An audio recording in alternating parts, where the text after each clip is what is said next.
क्षतो जीवो जीवन्त्या अधि हरिः ॐ।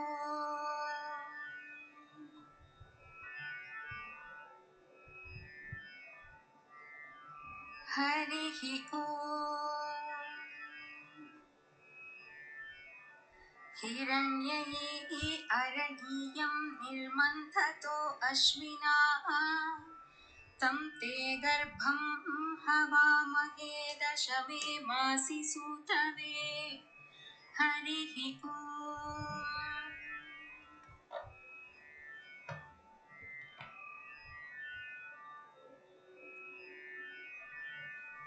हरिः ॐ।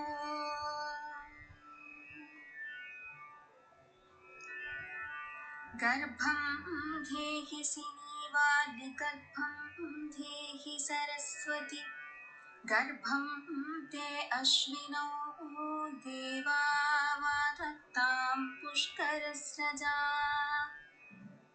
हरिः ॐ।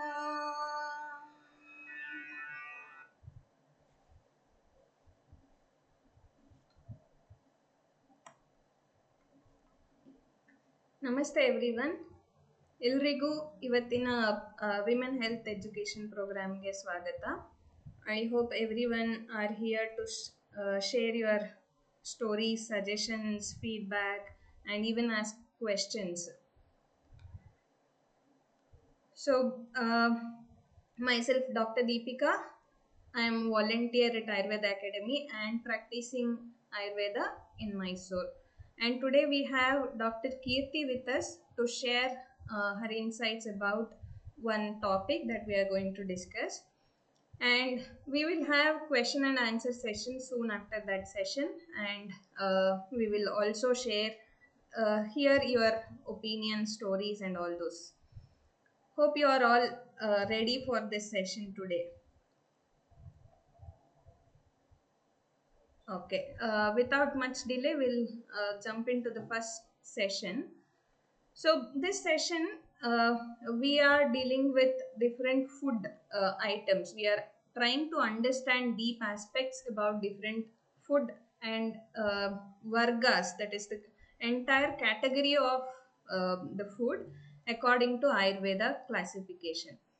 So, so far we have already dealt with, started with water till we have covered so many categories like pulses, grains, legumes, milk and milk products, sugarcane products, all these things so far. So today it's about the magical jar that we all have in our kitchen, the spice jar. So the spice jar can be called as magic jar because it can do magics, wonders, miracles, right? We all would have experienced it. So about this spices, to start with, I have a few things to tell. Like, recently we had a patient at our clinic. They were couples. Both are aged, like, husband is aged about 70 years and the wife is aged about 65. So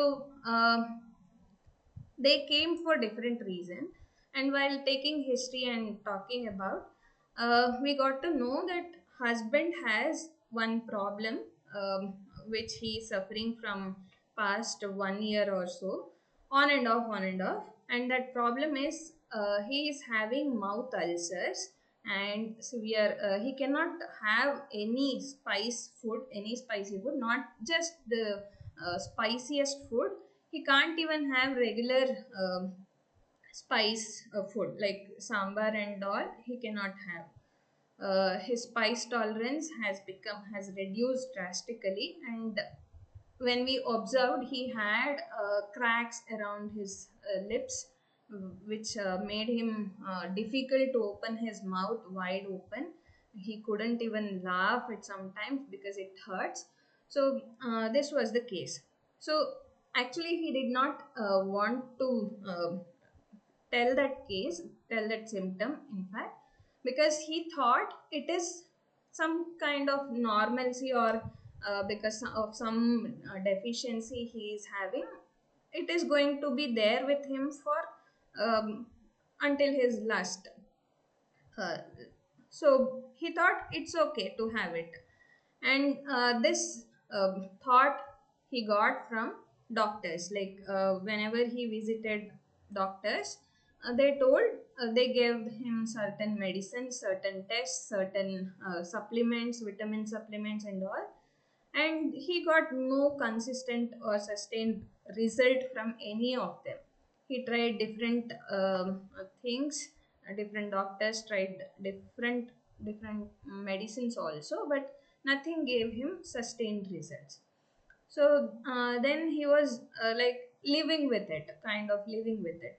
So then his wife mentioned it, like, can we do something about this? He is actually having trouble while eating and all, and he is not able to enjoy any other food except dal, that is bland dal and rice. He is very complacent. He doesn't complain about anything. He doesn't even share his problems. He thinks that anyway he is old, so some or other health issues will be there that we have to tolerate, and he is just tolerating the pain. So when she was narrating this his story, he was like, "It's okay. Why are you telling about it? We can't do anything about it. Let me tolerate it, or let me live with it." Like that, he had that expression on his face. Then I asked them, okay, all the things necessary to understand the case. Then I gave some medicines upon taking his consent. After some discussion, he said that, okay, let me try this once, last time, so that if I get any cure, let me try this. So I gave him certain medicines. I took a short history on that visit, and I gave some medicines, considering his Agni and other things. It gave him result, but not that much result, which I was expecting, and even that patient was expecting. So he revisited. Since he got some amount of result, he visited us again, and he asked me, "Okay, I think this might work if I take for very long time. So shall I continue the medicine?" Then I was like, "Okay, why did it not give the result I was expecting?" So I cross checked. Then, in the second visit, I started asking detailed history, and I then realized I had missed one point in his history. So, what was that? Uh, we got one big culprit there, which was pepper and cinnamon. These two ingredients, he have been using them as kashaya ever since the COVID time. So we all know during COVID, there were a lot of trends rising up, saying these kashayas, these ingredients kashaya will help us prevent or cure COVID symptoms. So many of us have started taking kashayas and coming towards Ayurveda just because of that kashaya, and we have seen drastic changes in many patients also. It has helped them to reduce the symptoms. It has helped them regain their metabolism, original metabolism. Their Agni Shakti or digestion capacity has improved. Lot of positive things we have seen. At the same time, we have also seen the negative aspects or the side effects. Apart from side benefits, they have also we also see some of the side effects that has caused, not because of the drug, but because of the misuse or abuse or overuse of those herbs or medicines, or the spices, to be specific. So in this case, what he was doing is they started taking kashaya of pepper, cinnamon, some jeera, some shunti, all these, and take it every day in the early morning, empty stomach, little bit, not too much, little only. And they observed their digestion is improving, motion, everything was good, so they continued doing it. So both husband and wife, they are taking this kashaya for almost like 3-4 years now. So and his wife is having asthma related issue, and she is obese, and she has certain issues that um, and this kashaya has helped very much in her case. So what they thought was this kashaya will help both of them, so they continue doing it. But in case of husband, he belonged to the Shirsi area, and he doesn't have that spice tolerance from the beginning. He was little, um, he had mild spice tolerance from the beginning, and he has mrudu koshta that we call because of pitta prakriti. So all these factors made him suffer because of the spice overuse and chronic use or long term use. So in this case, what do you say? Is it the uh, pepper and cinnamon the culprit, or the use, how he used is the culprit? So lack How of we knowledge use. is the culprit here, right? So to enhance our knowledge about these things, and to know when this becomes magic, when something becomes culprit in our health issues. So for that we need to know the perspectives from Ayurveda. So I hope this narration of this case helps us to be more mindful about using all the medicines or all the spices or anything that we use. Even the food is our medicine, right? So whenever we use the food, let's be mindful. And let's hear about more about spices today, and so that we can have more things to consider while we are taking these spices in our daily food. So I welcome Dr. Kirti for this session to give her insights about spices. Welcome you, Dr. Kirti.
Welcome you all.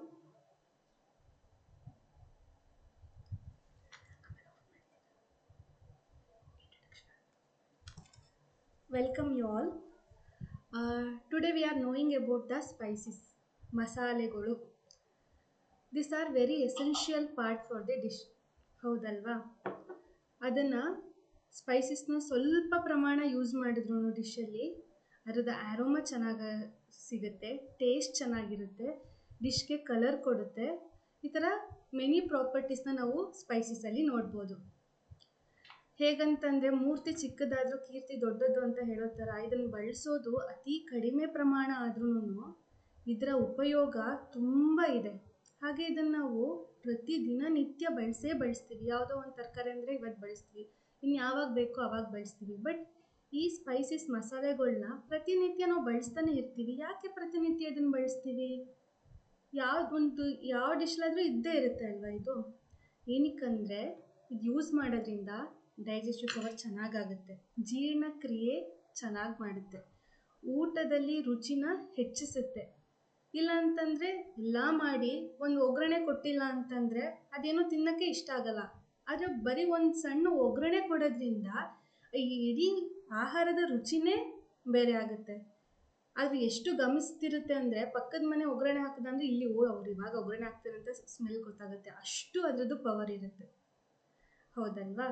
ಈ ವಿಶಿಷ್ಟವಾಗಿರುವಂತಹ ಮಸಾಲೆಗಳನ್ನ ಆಹಾರದಲ್ಲಿ ಏನು ಉಪಯೋಗ ಇದೆ, ಹೇಗೆ ಬಳಸ್ತೀವಿ, ನಾವು ಪ್ರತಿನಿತ್ಯ ನಾವೆಲ್ಲ ಬಳಸ್ತೀವಿ. ಇದನ್ನು ಔಷಧಿಯಾಗಿ ಹೇಗೆ ಬಳಸ್ಬೋದು, ಅಥವಾ ಆಹಾರದಲ್ಲಿ ಎಷ್ಟು ಪ್ರಮಾಣದಲ್ಲಿ ಬಳಸೋದ್ರಿಂದ ನಮ್ಗೆ ಹೆಲ್ಪ್ ಆಗುತ್ತೆ, ಮನೆಯಲ್ಲೇ ಏನಾದರೂ ಸಣ್ಣ ಪುಟ್ಟ ತೊಂದರೆ ಆದಾಗ ರೆಮಿಡಿಯಾಗಿ ಹೇಗೆ ಬಳಸ್ಬೋದು ಇದನ್ನು ಅನ್ನೋದನ್ನು ಇವತ್ತು ನೋಡೋಣ.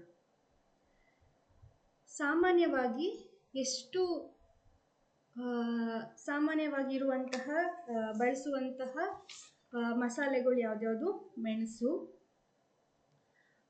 ಬ್ಲ್ಯಾಕ್ ಪೆಪ್ಪರ್, ಸಿನಮಮ್, ದಾಲ್ಚಿನ್ನಿ ಅಂತ ಕರಿತೀವಿ, turmeric, cumin, cloves, cardamom, nutmeg, ginger, ಹಿಂಗು.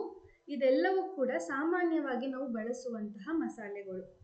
ಅದರಲ್ಲಿ ಮೊದಲನೇದಾಗಿ ಬ್ಲ್ಯಾಕ್ ಪೆಪ್ಪರ್ ಕನ್ನಡದಲ್ಲಿ ಮೆಣಸು ಅಂತ ಕರಿತೀವಿ, ಸಂಸ್ಕೃತದಲ್ಲಿ ಮರೀಚ ಅಂತ ಹೇಳಿ ಕರಿತೀವಿ. ಇದನ್ನು ಕಿಂಗ್ ಆಫ್ ಸ್ಪೈಸಸ್ ಅಂತ ಕರೀತಾರೆ, ಮಸಾಲೆಗಳ ರಾಜ ಅಂತ ಹೇಳಿ. ಅಂದರೆ ಇದರ ಉಪಯೋಗ ತುಂಬ ಹೆಚ್ಚು, ಆದರೆ ಸರಿಯಾಗಿ ಉಪಯೋಗಿಸ್ಕೊಂಡ್ರೆ ಮಾತ್ರ. ಇದರ ಕ್ವಾಲಿಟೀಸ್ಗಳು ಏನು ಅಂತಂದರೆ ರಸದಲ್ಲಿ ಖಾರ ಹಾಗೂ ಜೀರ್ಣಕ್ಕೆ ಹಗುರವಾಗಿರುತ್ತೆ, ಮತ್ತು ದೇಹಕ್ಕೆ ಉಷ್ಣತೆ ಸರಿಯಾದ ಪ್ರಮಾಣದಲ್ಲಿ ಬಳಸಿದ್ರೆ ಸರಿಯಾದ ಉಷ್ಣ, ಜಾಸ್ತಿ ಬಳಸ್ತಂದ್ರೆ ಉಷ್ಣ ಹೆಚ್ಚಾಗುತ್ತೆ. ಹಾಗೆ ದೋಷಗಳಿಗೆ ಬಂದರೆ ವಾತ ಮತ್ತು ಕಫ ದೋಷಗಳನ್ನ ಸಮತೋಲನದಲ್ಲಿ ಇಡುತ್ತೆ. ಅದೇ ಹೆಚ್ಚಾಗಿ ಯೂಸ್ ಮಾಡ್ದ ಅಂದರೆ ಪಿತ್ತ ದೋಷವನ್ನು ಹೆಚ್ಚು ಮಾಡುತ್ತೆ. ಇದರ ಉಪಯೋಗಗಳೇನು ಅಂತಂದರೆ ಜೀರ್ಣಕ್ರಿಯೆಯಲ್ಲಿ ಇದು ಹೆಲ್ಪ್ ಮಾಡುತ್ತೆ.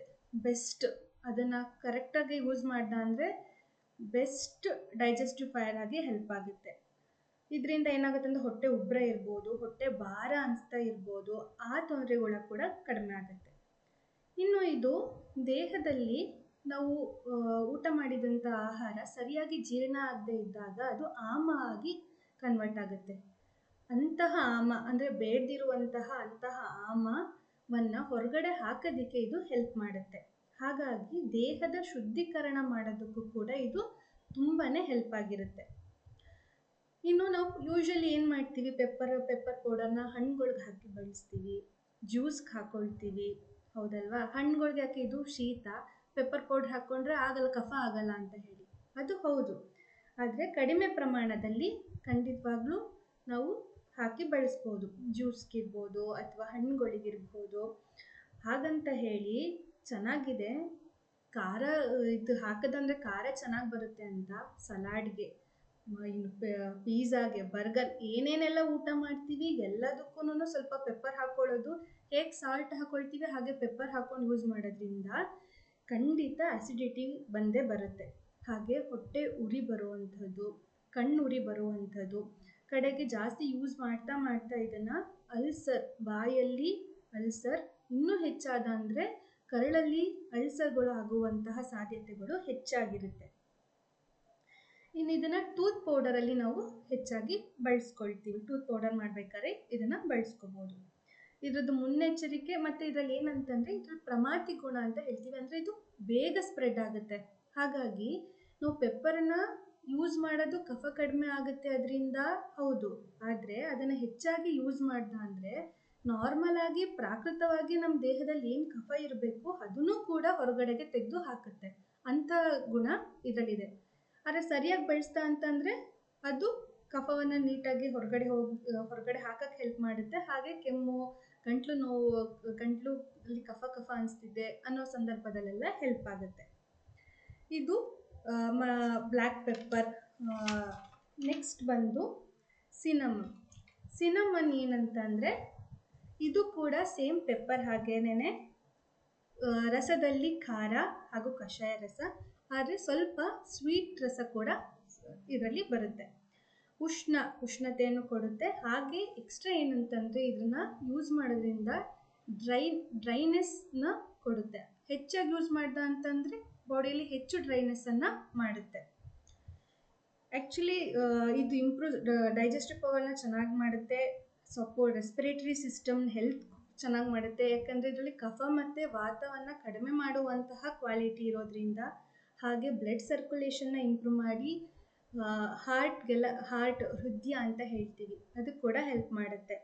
ಆ್ಯಂಡ್ ಇದನ್ನು ನಾವು ನ್ಯಾಚುರಲ್ ಡಿಟಾಕ್ಸಿಫೈಯರ್ ಅಂತ ಹೇಳ್ತೀವಿ. ಮುಂಚೆ ನೋಡಿದಾಗೆ ಆಮ ಅಂತ ಇಂಡೈಜೆಸ್ಟೆಡ್ ಆಗಿರುವಂಥ ಫುಡ್ನ ರಿಮೂವ್ ಮಾಡೋದಕ್ಕೆ ಕೂಡ ಇದು ಹೆಲ್ಪ್ ಮಾಡುತ್ತೆ. ಇನ್ನು ಜಾಯಿಂಟ್ಸ್ ಪೇನಲ್ಲಿ ಇನ್ಫ್ಲಮೇಷನ್ ಇದ್ದಾಗ ಕೂಡ ಇದು ಹೆಲ್ಪ್ ಮಾಡುತ್ತೆ. ಮನೆಯಲ್ಲಿ ಇದನ್ನು ಹೇಗೆ ಉಪಯೋಗಿಸ್ಕೋಬೋದು ಅಂತಂದರೆ, ಹಲ್ಲು ನೋವಿತ್ತು ಅನ್ನೋ ಸಂದರ್ಭದಲ್ಲಿ ಸಣ್ಣ ಪೀಸ್ನ ಚಕ್ಕೆನ ಮೌತಲ್ಲಿ ಅಲ್ಲಿ ಎಲ್ಲಿ ಹಲ್ಲು ನೋವಿರುತ್ತೆ ಅಲ್ಲಿ ಅಥವಾ ಬಾಯಲ್ಲಿ ಇಟ್ಕೊಂಡು ಜಗಿದು ಅದನ್ನು ಅಲ್ಲೇ ಸ್ವಲ್ಪ ಹೊತ್ತು ಇಟ್ಕೊಳ್ಳೋದ್ರಿಂದ ನೋವು ಕಡಿಮೆ ಆಗುತ್ತೆ. ಹಾಗೆಯೇ ಬಾಯಲ್ಲಿ ಬರುವಂಥ ದೌರ್ಗಂಧ್ಯ, ಬ್ಯಾಡ್ ಸ್ಮೆಲ್ ಇರ್ಬೋದು ಅಥವಾ ಉಸಿರಾಡ್ದ ಬ್ಯಾಡ್ ಸ್ಮೆಲ್ ಬರ್ತಿರುತ್ತೆ, ಆ ಕಂಡೀಷನಲ್ಲೂ ಕೂಡ ಇದು ಕಡಿಮೆ ಮಾಡುತ್ತೆ.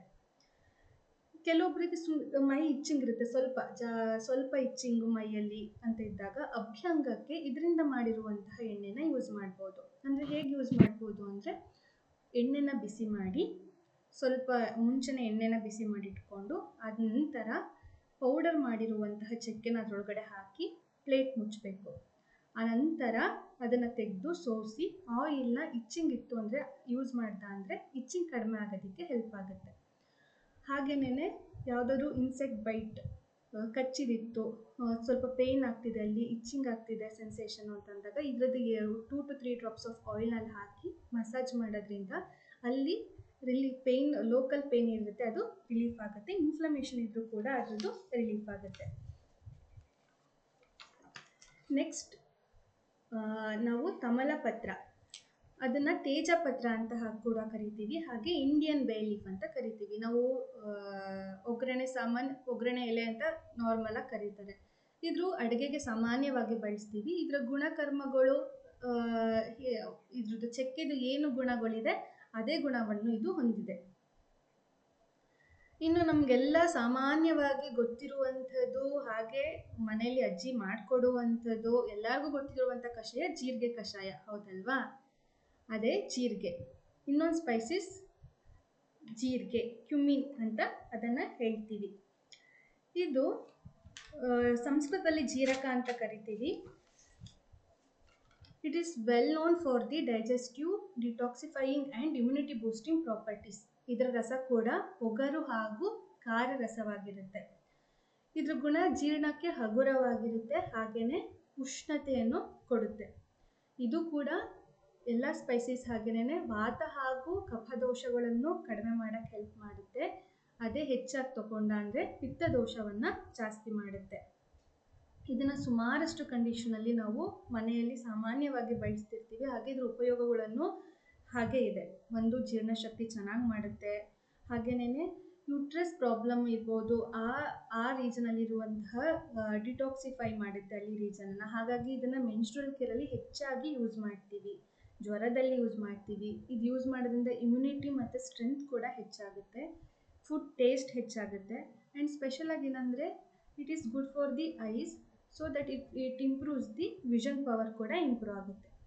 ಹಾಗೆಯೇ ಮನೇಲೇ ನಾವು ಜೀರದಿಂದ ಇವಾಗಲೇ ಜೀರಿಗೆ ಕಷಾಯ ಎಲ್ಲ ಮಾಡಿಕೊಂಡು ನಮಗೆ ಮಾಡ್ಕೊಳ್ತಿರ್ತೀವಿ. ಬಟ್ ಯಾವ್ಯಾವ ಟೈಮಲ್ಲಿ ಮಾಡ್ಕೋಬೋದು, ಹೇಗೆ ಮಾಡ್ಕೋಬೋದು ಅಂತ ಕೆಲವೊಂದು ರೆಮಿಡೀಸ್ ನೋಡೋಣ.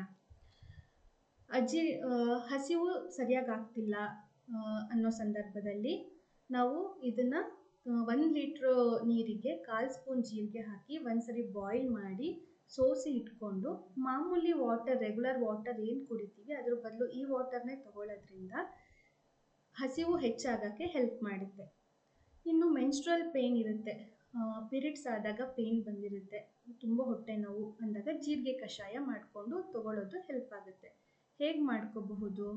ಜೀರಿಗೆ ಕಷಾಯ, 1 ಲೋಟ ನೀರು, ಒಂದು ಗ್ಲಾಸ್ ದೊಡ್ಡದು ನೀರು ಕುಡಿಯೋ ಲೋಟ, ಆ ಗ್ಲಾಸಲ್ಲಿ ನೀರಲ್ಲಿ 1/4 ಸ್ಪೂನ್ ಜೀರಿಗೆ ಹಾಕಿ ಕುದಿಸಿ ಅದನ್ನು ಅರ್ಧಕ್ಕೆ ಇಳಿಸಿ ಅದಕ್ಕೆ 1 ರಿಂದ 2 ಸ್ಪೂನ್ ಜಾಗ್ರಿ ಹಾಕಿ ಊಟಕ್ಕಿಂತ ಮುಂಚೆ ತಗೊಳ್ಳೋದ್ರಿಂದ ಹೊಟ್ಟೆ ನೋವು ಕಡಿಮೆ ಆಗೋಕ್ಕೆ ಹೆಲ್ಪ್ ಆಗುತ್ತೆ. ಇನ್ನು ಯಾರಿಗೆ ಮೆನ್ಸ್ಟ್ರಲ್ ಪೇಯ್ನ್ ಎವ್ರಿ ಮಂತ್ ಬರ್ತಾ ಇದೆ ಅನ್ನೋರಿಗೆ ಸೇಮ್ ಮೇಲೆ ಹೇಳಿರುವಂಥ ಕಷಾಯ ಏನಿದೆ ಜೀರಿಗೆ ಕಷಾಯ ಮಾಡಿ ಅದಕ್ಕೆ 1 ಸ್ಪೂನ್ ಘೀ ಹಾಕಿ 1 ವೀಕ್ ಬಿಫೋರ್ ಮೆನ್ಸ್ಚುರೇಷನ್ ಅದನ್ನು ತೊಗೊಳಕ್ಕೆ ಶುರು ಮಾಡೋದು. ಯಾವ ಡೇಟ್ ಇದೆ ಆ ಡೇಟಿಂದ 1 ವೀಕ್ ಮುಂಚೆಯಿಂದ ತೊಗೊಳ್ಳೋದ್ರಿಂದ ಪೇಯ್ನು ಕಡಿಮೆ ಆಗೋಕ್ಕೆ ಹೆಲ್ಪ್ ಆಗುತ್ತೆ. ಅದು 1 ವೀಕ್ ತೊಗೊಂಡು ಪೇಯ್ನ್ ಕಡಿಮೆ ಆಗಿಲ್ಲ, ಹೇಗಿತ್ತು ಅಷ್ಟೇ ಇದೆ ಅಂತಂದರೆ ಮತ್ತೆ ಅದನ್ನು ನೆಕ್ಸ್ಟು ಅದನ್ನೇ ಮಾಡೋಕ್ಕಿಂತ ಡಾಕ್ಟರ್ ಕನ್ಸಲ್ಟ್ ಮಾಡಿ ಅಡ್ವೈಸ್ ತೊಗೋಬೇಕು. ಇನ್ನು ಡೈಜೆಷನ್ನು ಅಷ್ಟು ಸರಿಯಾಗಿ ಆಗ್ತಿಲ್ಲ, ಊಟ ಮಾಡಿದ್ರೂ ಹೊಟ್ಟೆ ಭಾರ ಅಂತಲೇ ಅನಿಸ್ತಿದೆ, ಆಮೇಲೆ ಹೊಟ್ಟೆ ಉಬ್ರಿಕೊಳ್ತಿದೆ, ತೇಗ್ ಬರ್ತಿದೆ, ಈ ಥರ ಸಮಯದಲ್ಲಿ ಒಂದು ರೆಸಿಪಿ ಮಾಡಿ ಇಟ್ಕೋಬೋದು. ಏನಂತಂದರೆ 4 ಸ್ಪೂನ್ ಜೀರಿಗೆಗೆ 1 ಸ್ಪೂನು ಹರಳೆಣ್ಣೆ ಹಾಕಿ ಹುರ್ಕೊಳ್ಳೋದು. ಅದನ್ನು ಚೆನ್ನಾಗಿ ಹುರ್ಕೊಳ್ತಾ ಅದಾದಮೇಲೆ ಅದಕ್ಕೆ ಬೇಕಾದಷ್ಟು ಅಂದರೆ 2 ಸ್ಪೂನಷ್ಟು ಸಕ್ಕರೆನ ಮಿಕ್ಸ್ ಮಾಡಿ ಅದನ್ನು ಒಂದು ಬಾಕ್ಸಲ್ಲಿ ಹಾಕಿ ಇಟ್ಕೊಳ್ಳೋದು. ಊಟ ಆದ ನಂತರ 1/4 ಸ್ಪೂನ್ ಅಥವಾ ಅರ್ಧ ಸ್ಪೂನಷ್ಟು ಜಗಿಯೋದ್ರಿಂದ ಜೀರ್ಣ ಚೆನ್ನಾಗಾಗಕ್ಕೆ ಹೆಲ್ಪ್ ಆಗುತ್ತೆ, ಹಾಗೆ ಹೊಟ್ಟೆ ಉಬ್ಬರ ಕಡಿಮೆ ಆಗುತ್ತೆ, ಹೊಟ್ಟೆಲಿ ಗ್ಯಾಸ್ ತುಂಬಿಕೊಂಡಿರೋದು ರಿಲೀಫ್ ಆಗುತ್ತೆ, ಹಾಗೆ ಬಾಯಲ್ಲಿ ಬ್ಯಾಡ್ ಸ್ಮೆಲ್ ಬರ್ತಿತ್ತು ಅಜೀರ್ಣ ಆಗಿ ಅಂತಂದರೆ ಅದು ಕೂಡ ಕಡಿಮೆ ಆಗುತ್ತೆ. ನೆಕ್ಸ್ಟ್ ಸ್ಪೈಸಸ್ ನಮ್ಮೆಲ್ಲರಿಗೂ ಇಷ್ಟ, ಅದು ಸ್ವೀಟಲ್ಲಂತೂ ನಾವು ಹಾಕ್ತೀವಿ, ಅದಿಲ್ಲ ಅಂತಂದರೆ ಸ್ವೀಟ್ ಅಂತ ಅನ್ಸ್ಕೊಳ್ಳೋದೇ ಇಲ್ಲ. ಯಾವುದಂದರೆ ಏಲಕ್ಕಿ, ಕಾರ್ಡಮಮ್ ಬಂದು ಇದು ತುಂಬ ಅಡುಗೆಗೆ ಚೆನ್ನಾಗಿ ಯೂಸ್ ಮಾಡ್ಬೋದು, ಹಾಗೆ ಸ್ವೀಟ್ಗಳಲ್ಲಿ ಹೆಚ್ಚಾಗಿ ಯೂಸ್ ಮಾಡ್ತೀವಿ. ಇದ್ರದ್ದು ರಸ ಬಂದು ಸ್ವೀಟ್ ಆಗಿರುತ್ತೆ, ಹಾಗೆ ಪಂಜೆಂಟ್ ರಸ ಇರುತ್ತೆ, ಅಂದರೆ ಕಷಾಯ ರಸ. ಇದರಲ್ಲಿ ನಾವು ಮುಂಚೆ ನೋಡ್ದಂಗೆ ಎಲ್ಲ ಸ್ಪೈಸಸ್ಗಳು ಉಷ್ಣತೆಯನ್ನು ಕೊಡುತ್ತೆ, ಆದರೆ ಇದರಲ್ಲಿ ಸ್ಪೆಷಾಲಿಟಿ ಏನಂತಂದರೆ ಕೂಲಿಂಗ್ ಎಫೆಕ್ಟ್, ಶೀತವನ್ನು ಕೊಡುತ್ತೆ ದೇಹಕ್ಕೆ. ಇದು ಇನ್ನೊಂದು ಸ್ಪೆಷಾಲಿಟಿ ಏನಂದರೆ ಎಲ್ಲ ದೋಷಗಳ ನಾರ್ಮಲ್ಸಿಗೆ ಹೆಲ್ಪ್ ಮಾಡುತ್ತೆ. ವಾತ, ಪಿತ್ತ, ಕಫ 3 ದೋಷಗಳ ಬ್ಯಾಲೆನ್ಸಲ್ಲಿ ಇದು ಹೆಲ್ಪ್ ಮಾಡುತ್ತೆ, ಸ್ಪೆಷಲಿ ಕಫ ಹಾಗೂ ಪಿತ್ತ ದೋಷ. ಸೊ ಆದ್ದರಿಂದ ಇದನ್ನು ಬರ್ನಿಂಗ್ ಸೆನ್ಸೇಷನ್ ಎಲ್ಲ ಇದ್ದಾಗ ಇದನ್ನು ಯೂಸ್ ಮಾಡ್ಬೋದು. ಸೊ ಇದರಲ್ಲಿ ಮನೇಲಿ ಏನು ಮಾಡ್ಕೋಬೋದು ಅಂತ ಹೇಳಿದ್ರೆ 1 ಲೀಟರ್ ಆಫ್ ವಾಟರ್ಗೆ ಒಂದು 2 to 3 ಕಾರ್ಡಮಮ್ ತೊಗೊಂಡು ಅದಕ್ಕೆ ಪೌಡರ್ ಅಥವಾ ಅದೇ ಕಾರ್ಡಮಮ್ ಸೀಡ್ಸ್ನೇ ಹಾಕಿ ಅದನ್ನು 1 ರೌಂಡ್ ಬಾಯ್ಲ್ ಮಾಡಿ ಇಟ್ಕೊಂಡ ಅಂತಂದರೆ ಆ ವಾಟರ್ನ ತೊಗೊಳ್ಳೋದ್ರಿಂದ ಅದು ಹಾಕೋದ್ರಿಂದ ವಾಟರ್ ಕೂಡ ಪ್ಯೂರಿಫೈ ಆಗುತ್ತೆ, ಅದರದ್ದು ವಾಟರ್ ಆರಾಮ ಕೂಡ ಎನರ್ಸ್ ಆಗುತ್ತೆ. ಕೆಲವೊಂದು ಸರಿ ನೀರು ಕುಡಿಯೋಕ್ಕೆ ಇಷ್ಟ ಆಗಲ್ಲ, ಕ್ಲೋರಿನ್ ಎಲ್ಲ ಇರುತ್ತೆ, ಆ ಸಂದರ್ಭದಲ್ಲೂ ಇದನ್ನು ಯೂಸ್ ಮಾಡ್ಕೋಬೋದು. ಹಾಗೆ ಹೆಚ್ಚಾಗಿ ಪಿತ್ತನ ಕಡಿಮೆ ಮಾಡುತ್ತೆ. ಸೊ ಈ ವಾಟರ್ನ ಯೂಸ್ ಮಾಡೋದ್ರಿಂದ ನಮಗೆ ಎಲ್ಲ ಥರದ ಬೆನಿಫಿಟ್ಸ್ ಕೂಡ ಆಗುತ್ತೆ. ಇನ್ನು ಕಫ ಇದೆ ಗಂಟಲಲ್ಲಿ, ಶೀತ ಆಗಿದೆ ಅನ್ನೋ ಟೈಮಲ್ಲಿ ಹೆಚ್ಚಾಗಿ ಮಕ್ಕಳಿಗೆ ಈ ಪ್ರಿಪ್ರೇಷನ್ ಇಷ್ಟ ಆಗುತ್ತೆ. ಏನಂದರೆ ಏಲಕ್ಕಿ ಕ್ಯಾಂಡಿ ಪ್ರಿಪೇರ್ ಮಾಡ್ಕೋಬೋದು. ಒಂದು ಶುಗರ್ ಸಿರಪ್ ಪ್ರಿಪೇರ್ ಮಾಡ್ಕೊಳ್ಳೋದು, ಸಕ್ಕರೆ ನೀರು ಹಾಕಿ ಶುಗರ್ ಸಿರಪ್ ಮಾಡಿ 1 ಎಲೆ ಪಾಕ ಬರೋಷ್ಟು ಮಾಡಿಕೊಂಡು ಅದಕ್ಕೆ ಕಾರ್ಡಮಮ್ ಪೌಡರ್, ಏಲಕ್ಕಿ ಪೌಡರ್ನ ಹಾಕಿ ಮಿಕ್ಸ್ ಮಾಡಿ ಸ್ಮಾಲ್ ಕ್ಯಾಂಡೀಸ್ ಮಾಡಿ ಇಟ್ಕೊಂಡಾದರೆ ಶೀತ ಆಗಿದೆ, ಗಂಟಲು ಕಫ ಇದೆ ಅನ್ನೋ ಟೈಮಲ್ಲಿ ಅದನ್ನು ಹಾಕ್ಕೊಂಡು ಚ್ಯೂ ಮಾಡೋದ್ರಿಂದ ಕಫ ಕಡಿಮೆ ಆಗೋಕ್ಕೆ ಹೆಲ್ಪ್ ಆಗುತ್ತೆ. ಹಾಗೆ ಇವಾಗ ಯಾರಿಗಾದ್ರೂ ಟ್ರಾವೆಲಿಂಗ್ ಸಿಕ್ನೆಸ್ ಇದೆ, ವಾಮಿಟಿಂಗ್ ಸೆನ್ಸೇಷನ್ ಬರುತ್ತೆ ಟ್ರಾವೆಲ್ ಮಾಡಬೇಕಾದ್ರೆ ಅಂದಾಗ ಇದನ್ನು ಇಟ್ಕೊಂಡು ತಗೊಳ್ಳೋದ್ರಿಂದ ಅದು ಕೂಡ ಕಡಿಮೆ ಆಗುತ್ತೆ.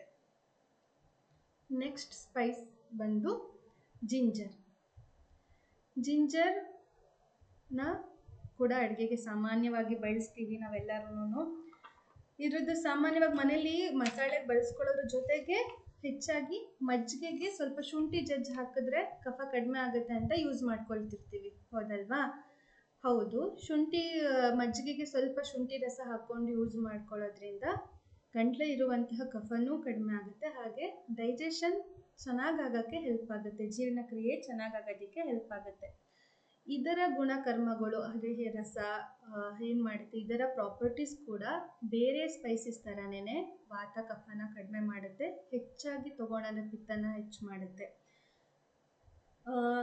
ಇದನ್ನು ಹೇಗೆ ಮನೇಲಿ ರೆಮಿಡಿಯಾಗಿ ಯೂಸ್ ಮಾಡ್ಕೋಬೋದು ಅಂದರೆ, ತಲೆನೋವಿದೆ, ಭಾರ ಇದೆ, ತಲೆ ಭಾರ ಇದೆ ಅನ್ನೋ ಸಂದರ್ಭದಲ್ಲಿ ಶುಂಠಿ ಜಜ್ಜಿ ರಸ ತೆಗೆದು ಅದನ್ನು ಹಾಲಲ್ಲಿ ಮಿಕ್ಸ್ ಮಾಡಿ ಹಣೆ ಮೇಲೆ ಹಾಕೋದ್ರಿಂದ, ಹಣೆಗೆ ಲೇಪದ ಥರ ಹಾಕೊಳ್ಳೋದ್ರಿಂದ ಅದು ಪೇಯ್ನ್ ಕಡಿಮೆ ಆಗುತ್ತೆ.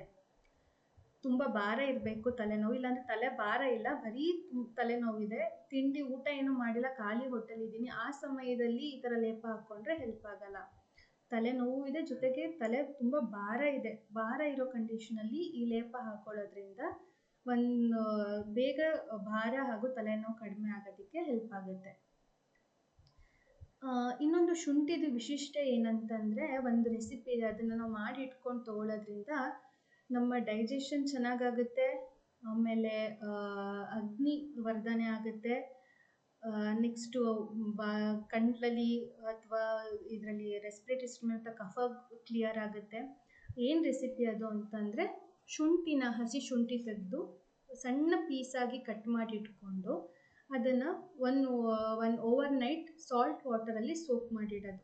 ನೆಕ್ಸ್ಟ್ ಅದನ್ನು ಚೆನ್ನಾಗಿ ಡ್ರೈ ಮಾಡಿ, ಹಸಿ ಬಿಟ್ಟ ಅಂತಂದರೆ ಬೂಸ್ಟ್ ಬಂದುಬಿಡುತ್ತೆ, ಹಾಗಾಗಿ ಚೆನ್ನಾಗಿ ಡ್ರೈ ಮಾಡಿ ಇಟ್ಕೊಂಡು ಊಟಕ್ಕಿಂತ ಮುಂಚೆ 1 ರಿಂದ 2 ಪೀಸಸ್ ಏನು ಮಾಡಿ ಇಟ್ಕೊಂಡಿರ್ತೀವಿ, ಲವಣಾರ್ದ್ರಕ ಅಂತ ಹೇಳ್ತೀವಿ, ಅಂದರೆ ಶುಂಠಿ ಮತ್ತು ಲವಣ ಎರಡೂ ಇರುವಂಥದ್ದು, ಅದನ್ನು ಊಟಕ್ಕಿಂತ ಮುಂಚೆ ತಗೊಳ್ಳೋದ್ರಿಂದ ಅಗ್ನಿ ಚೆನ್ನಾಗಾಗುತ್ತೆ, ಹಸಿವು ಚೆನ್ನಾಗಿ ಬರುತ್ತೆ, ಆಮೇಲೆ ಗಂಟಲಲ್ಲಿ ಏನಾದ್ರು ಕಫ ಇತ್ತು ಅಂದರೆ ಅದು ಕೂಡ ಕಡಿಮೆ ಆಗುತ್ತೆ.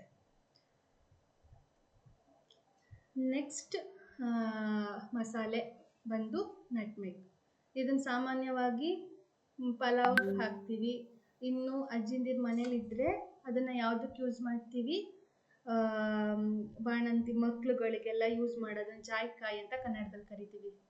ಕೇಳಿರೋದು, ಜಾಯಿಕಾಯಿ ಯೂಸ್ ಮಾಡೋದೆಲ್ಲ ಕೇಳಿರ್ತೀರ, ಹೌದಲ್ವಾ?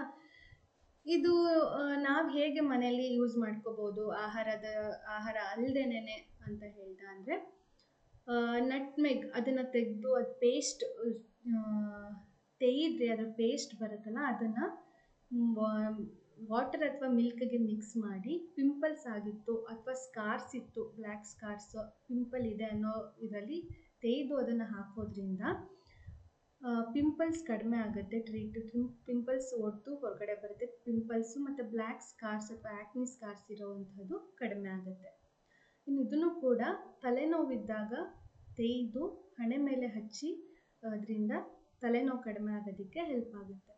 ಇನ್ನು ಸ್ಪೆಷಲಾಗಿ ಇದನ್ನು ಯಾವುದ್ರಲ್ಲಿ ಯೂಸ್ ಮಾಡ್ಬೋದು ಅಂತಂದರೆ, ತುಂಬ ವಾಟ್ರಲ್ಲಿ ಲೂಸ್ ಮೋಷನ್ ಹೋಗ್ತಿತ್ತು ಮತ್ತು ತುಂಬ ಸುಸ್ತಾಗ್ತಿದ್ದಾರೆ, ನೀರು ಥರ ಮೋಷನ್ ಹೋಗ್ತಿದೆ, ಈ ಸಂದರ್ಭದಲ್ಲಿ ಇದನ್ನು ತೆಗೆದು ಒಂದು ಅರ್ಧ ಸ್ಪೂನಷ್ಟು ಇಟ್ಕೊಂಡು ಅದಕ್ಕೆ ಕೊಕೊನಟ್ ಆಯಿಲ್ 1 ಸ್ಪೂನಷ್ಟು ಆ್ಯಡ್ ಮಾಡಿ ಮಿಕ್ಸ್ ಮಾಡಿ ಅದನ್ನು ನೆಕ್ಕೋದ್ರಿಂದ ಟಯರ್ಡ್ನೆಸ್ ಹೋಗುತ್ತೆ, ಹಾಗೆಯೇ ಲೂಸ್ ಮೋಷನ್ ಕಡಿಮೆ ಆಗೋದಕ್ಕೆ, ಸ್ಟಾಪ್ ಆಗೋದಕ್ಕೆ ಹೆಲ್ಪ್ ಮಾಡುತ್ತೆ.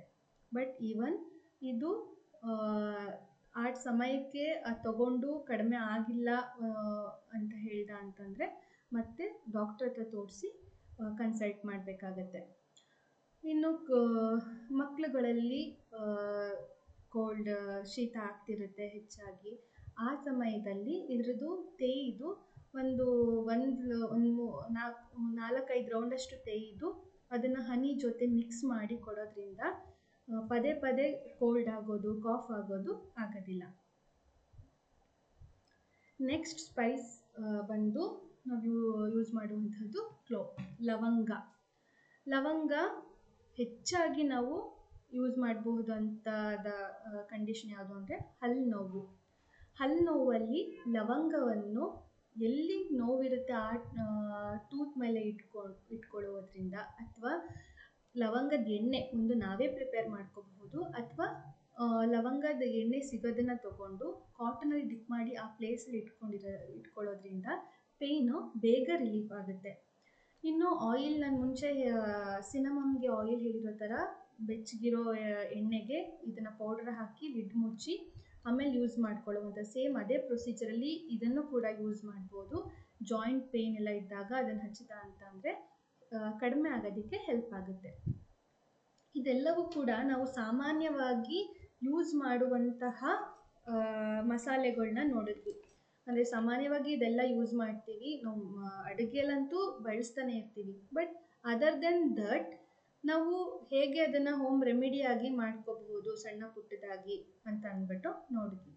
ಸೊ ಈ ಎಲ್ಲ ಮಸಾಲೆ ಪದಾರ್ಥಗಳನ್ನೂ ಸೇರಿಸಿ ಏನು ಮಾಡ್ಕೋಬಹುದು ಅಂತಂದರೆ, ಜನರಲ್ ಆಗಿ ಕಷಾಯ ಒಂದು ಕೆಮ್ಮು ಶೀತ ಆಗಿದೆ, ಗಂಟ್ಲು ನೋವಿದೆ, ಎಷ್ಟು ಇದು ಮಾಡಿದ್ರೂ ಕಫ ಬರ್ತಾನೆ ಇದೆ, ಸಂಜೆ ಟೈಮ್ ಆಯಿತು ಬೆಳಗ್ಗೆ ಅಂದ್ರೆ ಕಫ ಬರ್ತಿದೆ, ಆ ಥರ ಕಂಡೀಷನಲ್ಲಿ ಕಷಾಯ ಪ್ರಿಪೇರ್ ಮಾಡಿ ಕುಡಿಬಹುದು. ಏನು ಕಷಾಯ ಅಂದರೆ 1 ಗ್ಲಾಸ್ ಆಫ್ ವಾಟರ್ಗೆ 1 ಚಿಕ್ಕ ಚಕ್ಕೆ, 1 ಏಲ, 1 ಲವಂಗ ಆ್ಯಂಡ್ 1-2 ಪೆಪ್ಪರ್ ಮತ್ತು 1/4 ಸ್ಪೂನ್ ಅದಕ್ಕಿಂತ ಕಡಿಮೆ ಅಷ್ಟು ಜೀರಿಗೆ ಹಾಕಿ ಕಷಾಯ ಮಾಡಿ, ಅಂದರೆ 1 ಲೋಟ ನೀರು ಅದು ಅರ್ಧದಷ್ಟು ಇಳಿಬೇಕು.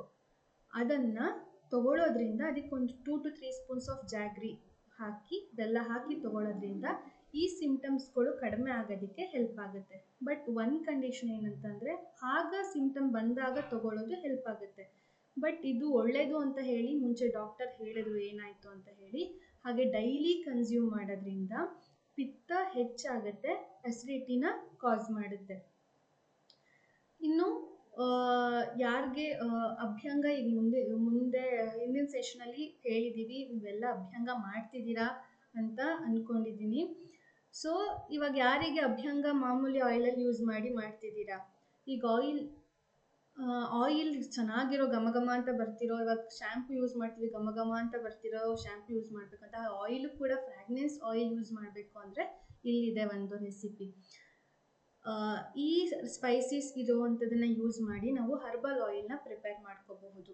ಆದರೆ ಇದನ್ನು ಪ್ರಿಪೇರ್ ಮಾಡ್ಕೋಬೇಕಾದ್ರೆ ಪೌಡರ್ಗಳು ಏಲ, ದಾಲ್ಚಿನ್ನಿ, ತಮಲಪತ್ರ, ಜಾಯ್ಕಾಯಿ ಇದನ್ನು ಪೌಡರ್ ಮಾಡಿಟ್ಕೊಂಡು ಆಯಿಲ್ ಮಾಡ್ಕೋಬೋದು. ಬಟ್ ಒಂದು ಕಂಡೀಷನ್ ಏನಂತಂದರೆ, ಇದನ್ನೆಲ್ಲ ಹಾಕಿ ಬಾಯ್ಲ್ ಮಾಡಬಾರ್ದು. ಮೊದಲೇ ನಾವು ಯಾವ ಆಯಿಲ್ ಯೂಸ್ ಮಾಡ್ತೀವಿ, ಒಂದು ಸೆಸಮ್ ಆಯಿಲ್ ಇರ್ಬೋದು ಅಥವಾ ಕೊಕೊನೆಟ್ ಆಯಿಲ್ ಇರ್ಬೋದು, ಎರಡರಲ್ಲಿ ಯಾವ ಆಯಿಲ್ ಯೂಸ್ ಮಾಡ್ತೀವಿ ಅದನ್ನು ತೊಗೊಂಡು ಒಂದ್ಸರಿ ಬಿಸಿ ಮಾಡಿ ಅದನ್ನು ಆಫ್ ಮಾಡಿ, ನಂತರ ಈ ಪೌಡರ್ಗಳನ್ನ ಅದರೊಳಗಡೆ ಹಾಕಿ ಲಿಡ್ ಮುಚ್ಚಿ ಕ್ಲೋಸ್ ಮಾಡಿಡಬೇಕು. ಅದಾದ ನಂತರ ತೆಗೆದು ಸೋಸಿ ಆಯಿಲ್ನ ಯೂಸ್ ಮಾಡೋದ್ರಿಂದ ಅಭ್ಯಂಗಕ್ಕೆ ಒಂದು ಕಫ ಹಾಗೂ ವಾತದೋಷಗಳನ್ನೂ ಕಡಿಮೆ ಮಾಡುತ್ತೆ, ಹಾಗೆ ಆರೋಮ ಕೂಡ ಚೆನ್ನಾಗಿರುತ್ತೆ ಅಭ್ಯಂಗಕ್ಕೆ. ನೆಕ್ಸ್ಟು ಮೇಲ್ಗಡೆ ಹೇಳಿರುವಂಥ ಆಯಿಲ್ನೇ ಗಂಡೂಷಕ್ಕೆ ಆಯಿಲ್ ಪುಲ್ಲಿಂಗ್ಗೆ ಯೂಸ್ ಮಾಡ್ಬೋದು. ಸೊ ಇದು ಓರಲ್ ಹೆಲ್ತ್ ತುಂಬ ಚೆನ್ನಾಗಾಗುತ್ತೆ. ನೀವು ಡೈಲಿ ಯೂಸ್ ಮಾಡಿ ನೋಡಿದ್ರೆ ಅದ್ರ ಬೆನಿಫಿಟ್ಸ್ ಹೆಚ್ಚು ಗೊತ್ತಾಗುತ್ತೆ. ಅಂದರೆ ಸ್ಮೆಲ್ ಬರ್ತದೆ ವಿತಿನ್ ಎ ವೀಕ್ ಕಡಿಮೆ ಆಗುತ್ತೆ, ಅದು ಕಫ ಇರುವಂಥ ಕಂಡೀಷನ್ ಕೂಡ ಕಡಿಮೆ ಆಗುತ್ತೆ. ಆಯಿಲ್ ಪುಲ್ಲಿಂಗ್ ಮುಂಚೆ ನಾವು ಗಂಡೂಷ ನೋಡಿದ್ದೀವಿ ಹೇಗೆ ಮಾಡೋದು ಅಂತ ಅಂದ್ಬಿಟ್ಟು, ಆಯಿಲ್ ತಗೊಂಡು ಇದು ಗಾರ್ಗ್ಲಿಂಗ್ ಮಾಡೋದಲ್ಲ, ಬಾಯಲ್ಲಿ ಇಟ್ಕೊಂಡು ಕತ್ತನ್ನು ಸ್ವಲ್ಪ ಮೇಲ್ಭಾಗಕ್ಕೆ ಎತ್ತು ಇಟ್ಕೊಂಡು 1-2 to ಎಷ್ಟೊತ್ತಾಗುತ್ತೆ ಅಷ್ಟು ಹಿಡಿದು ಅದಾದಮೇಲೆ ಅದನ್ನು ಹೊರಗಡೆ ಹಾಕುವಂಥದ್ದು. ಇದರಿಂದ ಎಲ್ಲ ನ್ಯಾಚುರಲ್ ಟೂತ್ ಪೌಡರ್ನ ಮಾಡ್ಕೋಬಹುದು. ಅಂದರೆ clove powder, cinnamon, cardamom powder ಈ 3 ತೊಗೊಂಡು ಒಂದು 5 ಗ್ರಾಮಷ್ಟು ತೊಗೊಂಡು ಪೌಡರ್ ಮಾಡಿ ಚೆನ್ನಾಗಿ ಅದ್ರದ್ದು 1/4 ಭಾಗದಷ್ಟು ಉಪ್ಪನ್ನು ಸೇರಿಸಿ ಮಿಕ್ಸ್ ಮಾಡಿ ಇಟ್ಕೊಂಡ ಅಂತಂದರೆ ಇದು ಒಳ್ಳೆ ಟೂತ್ ಪೌಡರ್ ಆಗುತ್ತೆ. ಇದನ್ನು ಯೂಸ್ ಮಾಡೋದ್ರಿಂದ ಗಮ್ಸ್ ಕೂಡ ಸ್ಟ್ರೆಂತ್ ಆಗುತ್ತೆ ಆ್ಯಂಡ್ ಓರಲ್ ಹೈಜೀನ್ ಚೆನ್ನಾಗಿರುತ್ತೆ. ಇದೆಲ್ಲ ಜನರಲ್ ಆಗಿ ಸ್ಪೈಸಸ್ನ ಯೂಸ್ ಮಾಡಿ ರೆಮಿಡಿ ಮನೆಯಲ್ಲೇ ಮಾಡ್ಕೊಳ್ಬಹುದಾದಂತಹ ರೆಮಿಡಿಗಳು. ಇದನ್ನು ಯೂಸ್ ಮಾಡಬೇಕಾದ್ರೆ ಏನು ಪ್ರಿಕಾಷನ್ ತೊಗೋಬೇಕು ಅಂದರೆ, ಇಲ್ಲಿ quantity matters A lot. Quantity ಎಷ್ಟು ಯೂಸ್ ಮಾಡ್ತೀವಿ ಅನ್ನೋದು ತುಂಬ ಮ್ಯಾಟ್ರ್ ಆಗುತ್ತೆ ಇದರಲ್ಲಿ. ಎಕ್ಸೆಸ್ ಏನಾದರೂ ಯೂಸ್ ಮಾಡ್ತು ಅಂತಂದರೆ, ಒಂದು ಫುಡ್ಡಲ್ಲಾದರೂ ಇರ್ಬೋದು ಅಥವಾ ಎಕ್ಸ್ಟ್ರನಲ್ಲೇ ಆದರೂ ಇರ್ಬೋದು, ಹಾಗೆ ಡೈರೆಕ್ಟಾಗಿ ಹಾಕಿ ಅದನ್ನು ಕನ್ಸ್ಯೂಮ್ ಮಾಡೋದಲ್ಲಾದರೂ ಇರ್ಬೋದು, ಪಿತ್ತ ದೋಷನ ಹೆಚ್ಚು ಮಾಡುತ್ತೆ. ನಾವು ಆಲ್ಮೋಸ್ಟ್ ನೋಡಿದ ಎಲ್ಲ ಸ್ಪೈಸಸ್ಸು ಕೂಡ ಪಿತ್ತ ದೋಷನ ಹೆಚ್ಚು ಮಾಡುವಂಥದ್ದೇ ಇತ್ತು, ಏಲ ಒಂದು ಬಿಟ್ಟು. ಹಾಗಾಗಿ ಉಷ್ಣತೆಯನ್ನು ಹೆಚ್ಚು ಮಾಡುತ್ತೆ ಬಾಡಿಲಿ. ಈ ಉಷ್ಣತೆ ಹೆಚ್ಚು ಮಾಡೋದ್ರಿಂದ ನಮಗೆ 1 ತಿಂಗಳು ಗೊತ್ತಾಗದೇ ಇರ್ಬೋದು, ಅಂದರೆ ನಾವು ಯೂಸ್ ಮಾಡ್ತೀವಿ ನಮಗೇನೂ ಆಗ್ತಿಲ್ಲ ಅಂತ. ಬಟ್ ಕಂಟಿನ್ಯೂಸ್ ಯೂಸ್ ಮಾಡೋದ್ರಿಂದ ಅಸಿಡಿಟಿಯಿಂದ ಶುರುವಾಗಿ ಫಸ್ಟ್ ಬರ್ನಿಂಗ್ ಸೆನ್ಸೇಷನು, ಮೌತಲ್ಲಿ ಅಲ್ಸರು, ಸ್ಟೊಮಕ್ಕಲ್ಲಿ ಅಲ್ಸರು, ಕಾನ್ಸ್ಟಿಪೇಷನು ಆಗುತ್ತೆ, ಡಯೇರಿಯಾ, ಆ್ಯಂಡ್ ಬಾಡಿ ಡ್ರೈನೆಸ್ ಕೂಡ ಹೆಚ್ಚಾಗುತ್ತೆ ಆ್ಯಂಡ್ ಸ್ಕಿನ್ ಪ್ರಾಬ್ಲಮ್ಸ್ ಯಾವ ಥರ ಸ್ಕಿನ್ ಪ್ರಾಬ್ಲಮ್ಸ್ ಕೂಡ ಇದರಿಂದ ಬರಬಹುದು. ಸೊ ಹೆಚ್ಚಾಗಿ ಯೂಸ್ ಮಾಡಿದ್ರೆ ಆಮೇಲೆ ಅದನ್ನು ನಾವು ತುಂಬ ಟೈಮ್ ಕೊಟ್ಟು ಹುಷಾರು ಮಾಡ್ಕೋಬೇಕಾದಷ್ಟು ದೊಡ್ಡ ಸಮಸ್ಯೆನೂ ಆಗುತ್ತೆ ಇದರಿಂದ. ಯಾವುದೇ ಥರದ ಫಾರ್ಮ್ ಆಫ್ ಕಷಾಯನ ಡೈಲಿ ಅಥವಾ ಎಂಟಿ ಸ್ಟೊಮಕ್ಗೆ ತಗೊಳ್ಬಾರ್ದು. ಯಾವ ಸಿಂಪ್ಟಮ್ ಇದೆ ಅದಕ್ಕೆ ಏನು ತಗೋಬೇಕು ಆ ಟೈಮಲ್ಲಿ ಅಷ್ಟೇ ತಗೊಂಡು ಅದನ್ನು ಸರಿ ಹೋದ್ಮೇಲೆ ಮತ್ತೆ ಅದನ್ನು ಕಂಟಿನ್ಯೂಸ್ ಆಗಿ ತಗೊಳ್ಳೋಕ್ಕೆ ಹೋಗಬಾರ್ದು. ಯೂಶ್ವಲಿ ಏನಂತಂದರೆ ಒಂದು 3 days ನಾವು ಹೋಮ್ ರೆಮಿಡೀಸ್ನ ಮಾಡ್ಬೋದು. ಅದಾದಮೇಲೂ ಸಿಂಪ್ಟಮ್ಸ್ ಕಡಿಮೆ ಆಗಿಲ್ಲ ಅಥವಾ ನಾವು ಇಲ್ಲ ಚೆನ್ನಾಗಿದೆ ಅಂತ ಫುಲ್ ಅದನ್ನೇ ಮಾಡೋದು ಸರಿಯಲ್ಲ. ಇಫ್ 3 days ಆಗಿ ಅದೇನು ಸರಿ ಹೋಗಿಲ್ಲ ಅಂತಂದರೆ ಡಾಕ್ಟರ್ನ ಕನ್ಸಲ್ಟ್ ಮಾಡೋದು ತುಂಬ ಅವಶ್ಯಕ. ಸೊ ಇಷ್ಟು ಸ್ಪೈಸಸ್ ಬಗ್ಗೆ ತಿಳ್ಕೊಂಡ್ವಿ. ಇದು ತುಂಬ ಕಡಿಮೆ ಇದೆ. ಇನ್ನೂ ಸ್ಪೈಸಸ್ ಬಗ್ಗೆ ತಿಳ್ಕೊಬೇಕು ಅಂತ ಅಂದರೆ ಇನ್ನಷ್ಟು ಹೆಚ್ಚಿದೆ. ಬಟ್ ಒಂದು ವಿಷಯ ಏನು ಗೊತ್ತಾಯಿತು ಅಂತ ಹೇಳಿದರೆ ಸ್ಪೈಸಸ್ ಯೂಸ್ ಮಾಡೋದ್ರಿಂದ ಅಮೃತ ಕೂಡ ಆಗುತ್ತೆ. ಅಷ್ಟು ಎಂಜಾಯ್ ಮಾಡ್ಕೊಂಡು ತಿನ್ಬೋದು, ಅಷ್ಟು ಫ್ರಾಗ್ನೆನ್ಸ್ ಇರುತ್ತೆ, ಕಲರ್ ಆಗಿರುತ್ತೆ, ಟೇಸ್ಟ್ ಆಗಿರುತ್ತೆ. ಅದೇ ಅದನ್ನು ತಪ್ಪಾಗಿ ತಗೊಂಡು ಹೆಚ್ಚಾಗಿ ತಗೊಂಡು ಅಂತಂದರೆ ದೆನ್ ಅದನ್ನೇ ನಾವು ತಿನ್ನೋಕ್ಕಾಗದೇ ಇರೋ ಥರ ಸಫರ್ ಮಾಡಬೇಕಾಗಿರುತ್ತೆ. So use spices wisely, act as a nectar for health. Use them mindfully and stay healthy. Thank you all.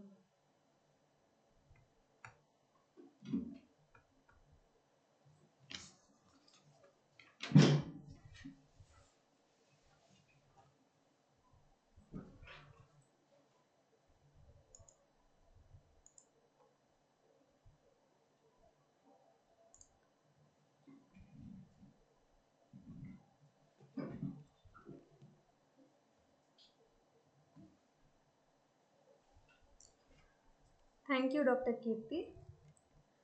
So now we got so much information about spices. Now the session is open for question and answer regarding spices, or it could be regarding anything that we have discussed so far in different sessions. Yes, Richa, please ask. Namaskara, Doctor. Doctor, I wanted to ask if You're not 2-3 audible. months. Is it only for me or? Hello? Hello?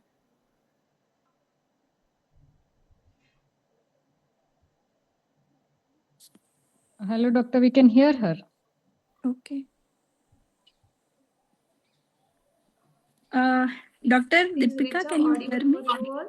I'm not able to hear her.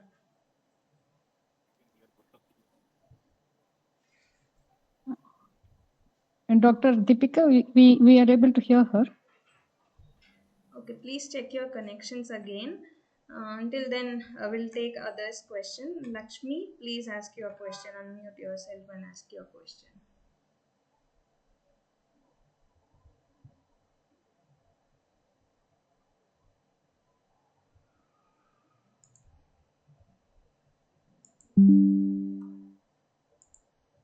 Namaste, doctor. Yes, hey Lima. My father drinks this Chukumalli kapi. So it's like very common in Tamil Nadu and Kerala, where they use shunti and dhania, and then so I think Shunti these and? two are the dhania. Okay. So Chukkumalli, it is called Chukkumalli kapi. This is what they drink, and he drinks it very frequently also sometimes. Okay. Apart from So- dhania and shunti, what else is there? These two are the main ingredients, doctor. And then I think apart from that, a lot of other heat-producing herbs are used, I think. But chukka and malli, if they make at home, these two are the ones. And there is one more thing which he is very fond of. Whenever there is any stomach upset, ginger and then cardamom and then tippili. So these three they put and they drink a kashayam out of it. So, and Tamil Nadu, it's like very hot also. So is it okay, doctor? He frequently has gastric issues And sometimes it so happens that now recently, like he's having pain in the neck, pain in the back. All these things are happening on and off, and BP is high. Otherwise, no diabetes and all. He's 72. So, Okay. Actually, to answer this question, we need to know more about that person who is taking this, and okay. how about his digestion, food habits, other physical activities, all these things. Um, Mhm. for that, I think you can consider these points to note down, and ask him or observe him, and then you can make a decision by yourself whether Okay. this is good or not. Like, if he is having lot of kapha imbalance, that is more kapha, or if he has digestion problem, like he has poor digestion, then Mhm. having this thing doesn't harm Mhm. him. Maybe the Okay. quantity and the concentration of the kashaya matters, but having this will Mhm. help him improve his digestion and reducing the kapha imbalance in his body. Otherwise, Mhm. if Mhm. of course, you mentioned that they are in Tamil Nadu, which is a hot Mhm. Mhm. climatic condition, which has hot climatic condition. So Yeah. considering that, if he continues to take concentrated kashaya every day, and his body doesn't have that much kapha in his body, or Mhm. he's not having poor digestion capacity and all, then he Mhm. might get these gastric symptoms.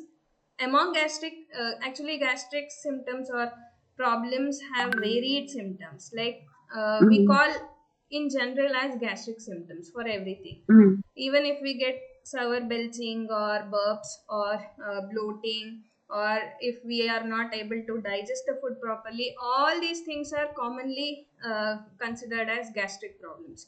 So we need to know what exactly gastric symptoms problems he is having. If he is Uh, having sour burps or chest burn or bitterness or sourness in his throat or mouth, then it could be because of excess pitta in his body. And mhm. taking this kind of kashayas with a lot of spices and all will not Mhm. help him. It will aggravate Okay. that condition in him. Otherwise, Mhm. if he has poor digestion, if his you can check his tongue also, if it Mhm. shows too much of coating, white coating Mhm. on his tongue Mhm. almost all the time, and if Mhm. he has kapha coming, thick Mhm. white kapha coming every day, Mhm. and if he is having poor digestion, then it will help. Okay. Okay. Thank you so much, doctor. Yes. Okay. We can take others' question also now. Those who have raised your hands, you can unmute yourself and ask question. Yes, Richa, please ask. Ma'am, am I audible now? Yes, I can Yes. hear you. Okay, okay. Doctor, I wanted to ask for 3, 4 month-year-old babies, if they get cough, how do we get them relieved? Because you can't give them matlab, um, Okay. anything which they can have. So, Yes, in the chat box, what you have asked can be applied to chest and back. This external application can be done, which is safe for 3 to 4 month old babies. In these kind of infants or infants, we don't suggest any medicine or any yeah. strong food items, even the food items that are strong or which has more concentrated effect. We don't Mhm. suggest it to give it directly to the babies. So we need to check mother's health first, why that is coming, because the baby is having only mother's milk, nothing else right now. And Actually, doctor, the mother's milk they're not giving because that production is not there. So they're giving the powdered milk. okay, then that is the only source of food the baby is having. So we Um, need to check whether the problem is coming from that source of the food. It could be Yeah. mother's milk, or in this case, it could be from powdered milk. Why it is happening, whether that formula milk or the powder milk, whatever they are giving, that could be not suitable for this baby's digestion capacity, and this baby's prakriti or koshta, that is the nature of the entire gut. That could be the Mhm. problem, or the way they are giving, like we tend to give or feed multiple times even if the baby is not crying for food. We Mm. think that baby needs food anyway. We are not giving mother's milk, so it adds extra guilt to the mother that I am Mm. not able to give my milk, so I should be feeding the baby one more extra time so that baby gets all the nutrition.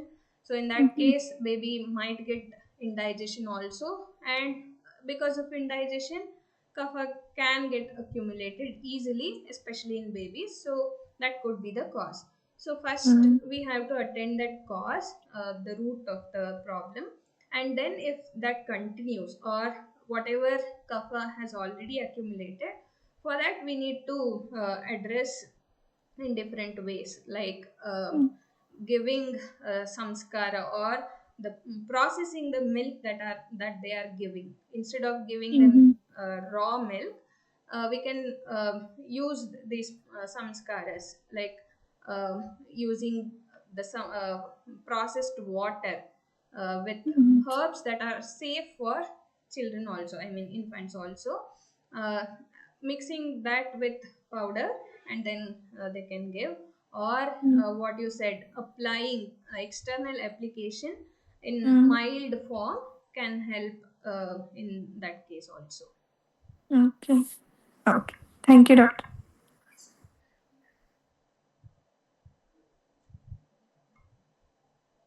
uh, any other questions we have?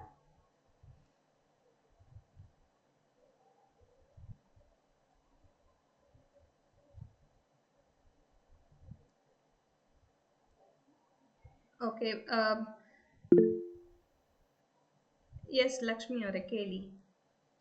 Doctor ಇದು Kerala Tamil Nadu side ಎಲ್ಲ generally every day chukku vellam which means chukku water ಸ್ವಲ್ಪ like ಒಂದು ದೊಡ್ಡ ಪಾತ್ರದಲ್ಲಿ 1 pinch of ಶುಂಠಿ add ಮಾಡ್ತಾರೆ, or dhaniya water. So is this a good practice and can it be followed every day? Like for summers it is malli water, that is dhaniya water, 1 tablespoon of dhania in maybe 2-3 liters of water boiled. So is it a good practice to do that? Yes, in this concentration, it's okay to have anywhere, Okay. and it is safe. It is not that Okay.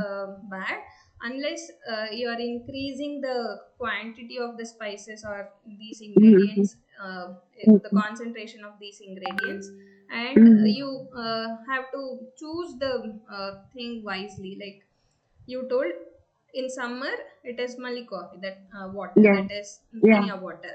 It's Yeah. fine to have dhania water during um these summers, and chukku Mm-hmm. water only during uh, either Mm-hmm. rainy season or in winters. And Okay. uh, when it comes to pepper or ginger or spices that have a concentrated or strong pungent thing in it, Mm-hmm. uh, the concentration should be less.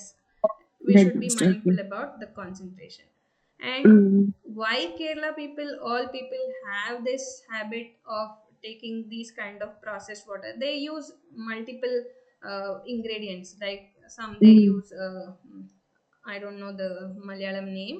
They use Mm-hmm. this red color thing, patanga, we Yeah. call in Sanskrit. Dagasamani. Yeah. Yeah. So so many varieties of herbs they use, and Mm-hmm. all these have its own specific uh, effect on our body. And Mm-hmm. considering the climatic condition, considering their food habits, regular food habits, considering their physical activities, it will help Mm-hmm. different kinds of people.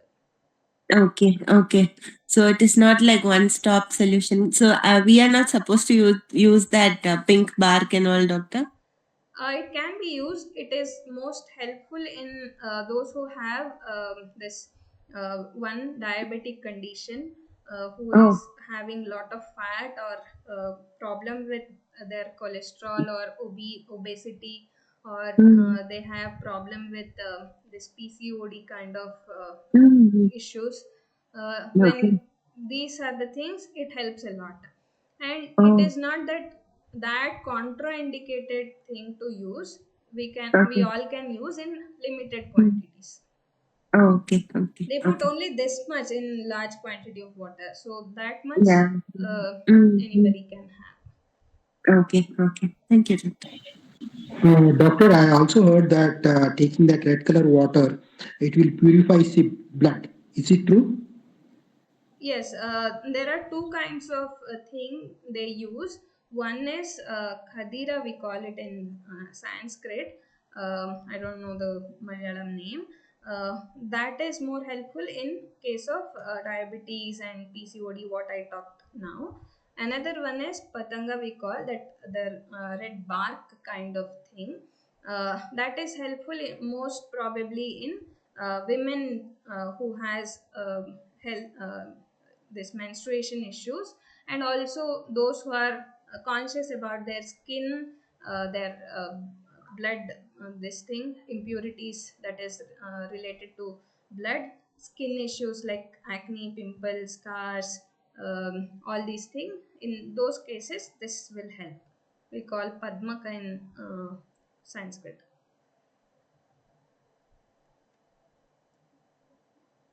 ನಮಸ್ತೆ doctor. ನಮಸ್ತೆ, ಹೇಳಿ. ಇವಾಗ ಈ summer ಬಂದ್ಮೇಲಿಂದ ಗಂಟ್ಲು ತುಂಬಾ ಒಣಗಾ ತರ ಆಗ್ತಿದೆ. ಅದಕ್ಕೆ ನಾವು ಈ ಏಲಕ್ಕಿನ ಈಗ ನೀರ್ಗೆ ಹಾಕಿ ಕುದಿಸಿ ಬಾಯ್ಲ್ ಮಾಡಿ ಇಟ್ಕೊಂಡು ಹೋಲ್ ಡೇ ಕುಡಿಬಹುದಾ ಅದನ್ನ? ಏಲಕ್ಕಿ ಹಾಕಿ ಕುಡಿಯೋದು ಮಾಡಬಹುದು.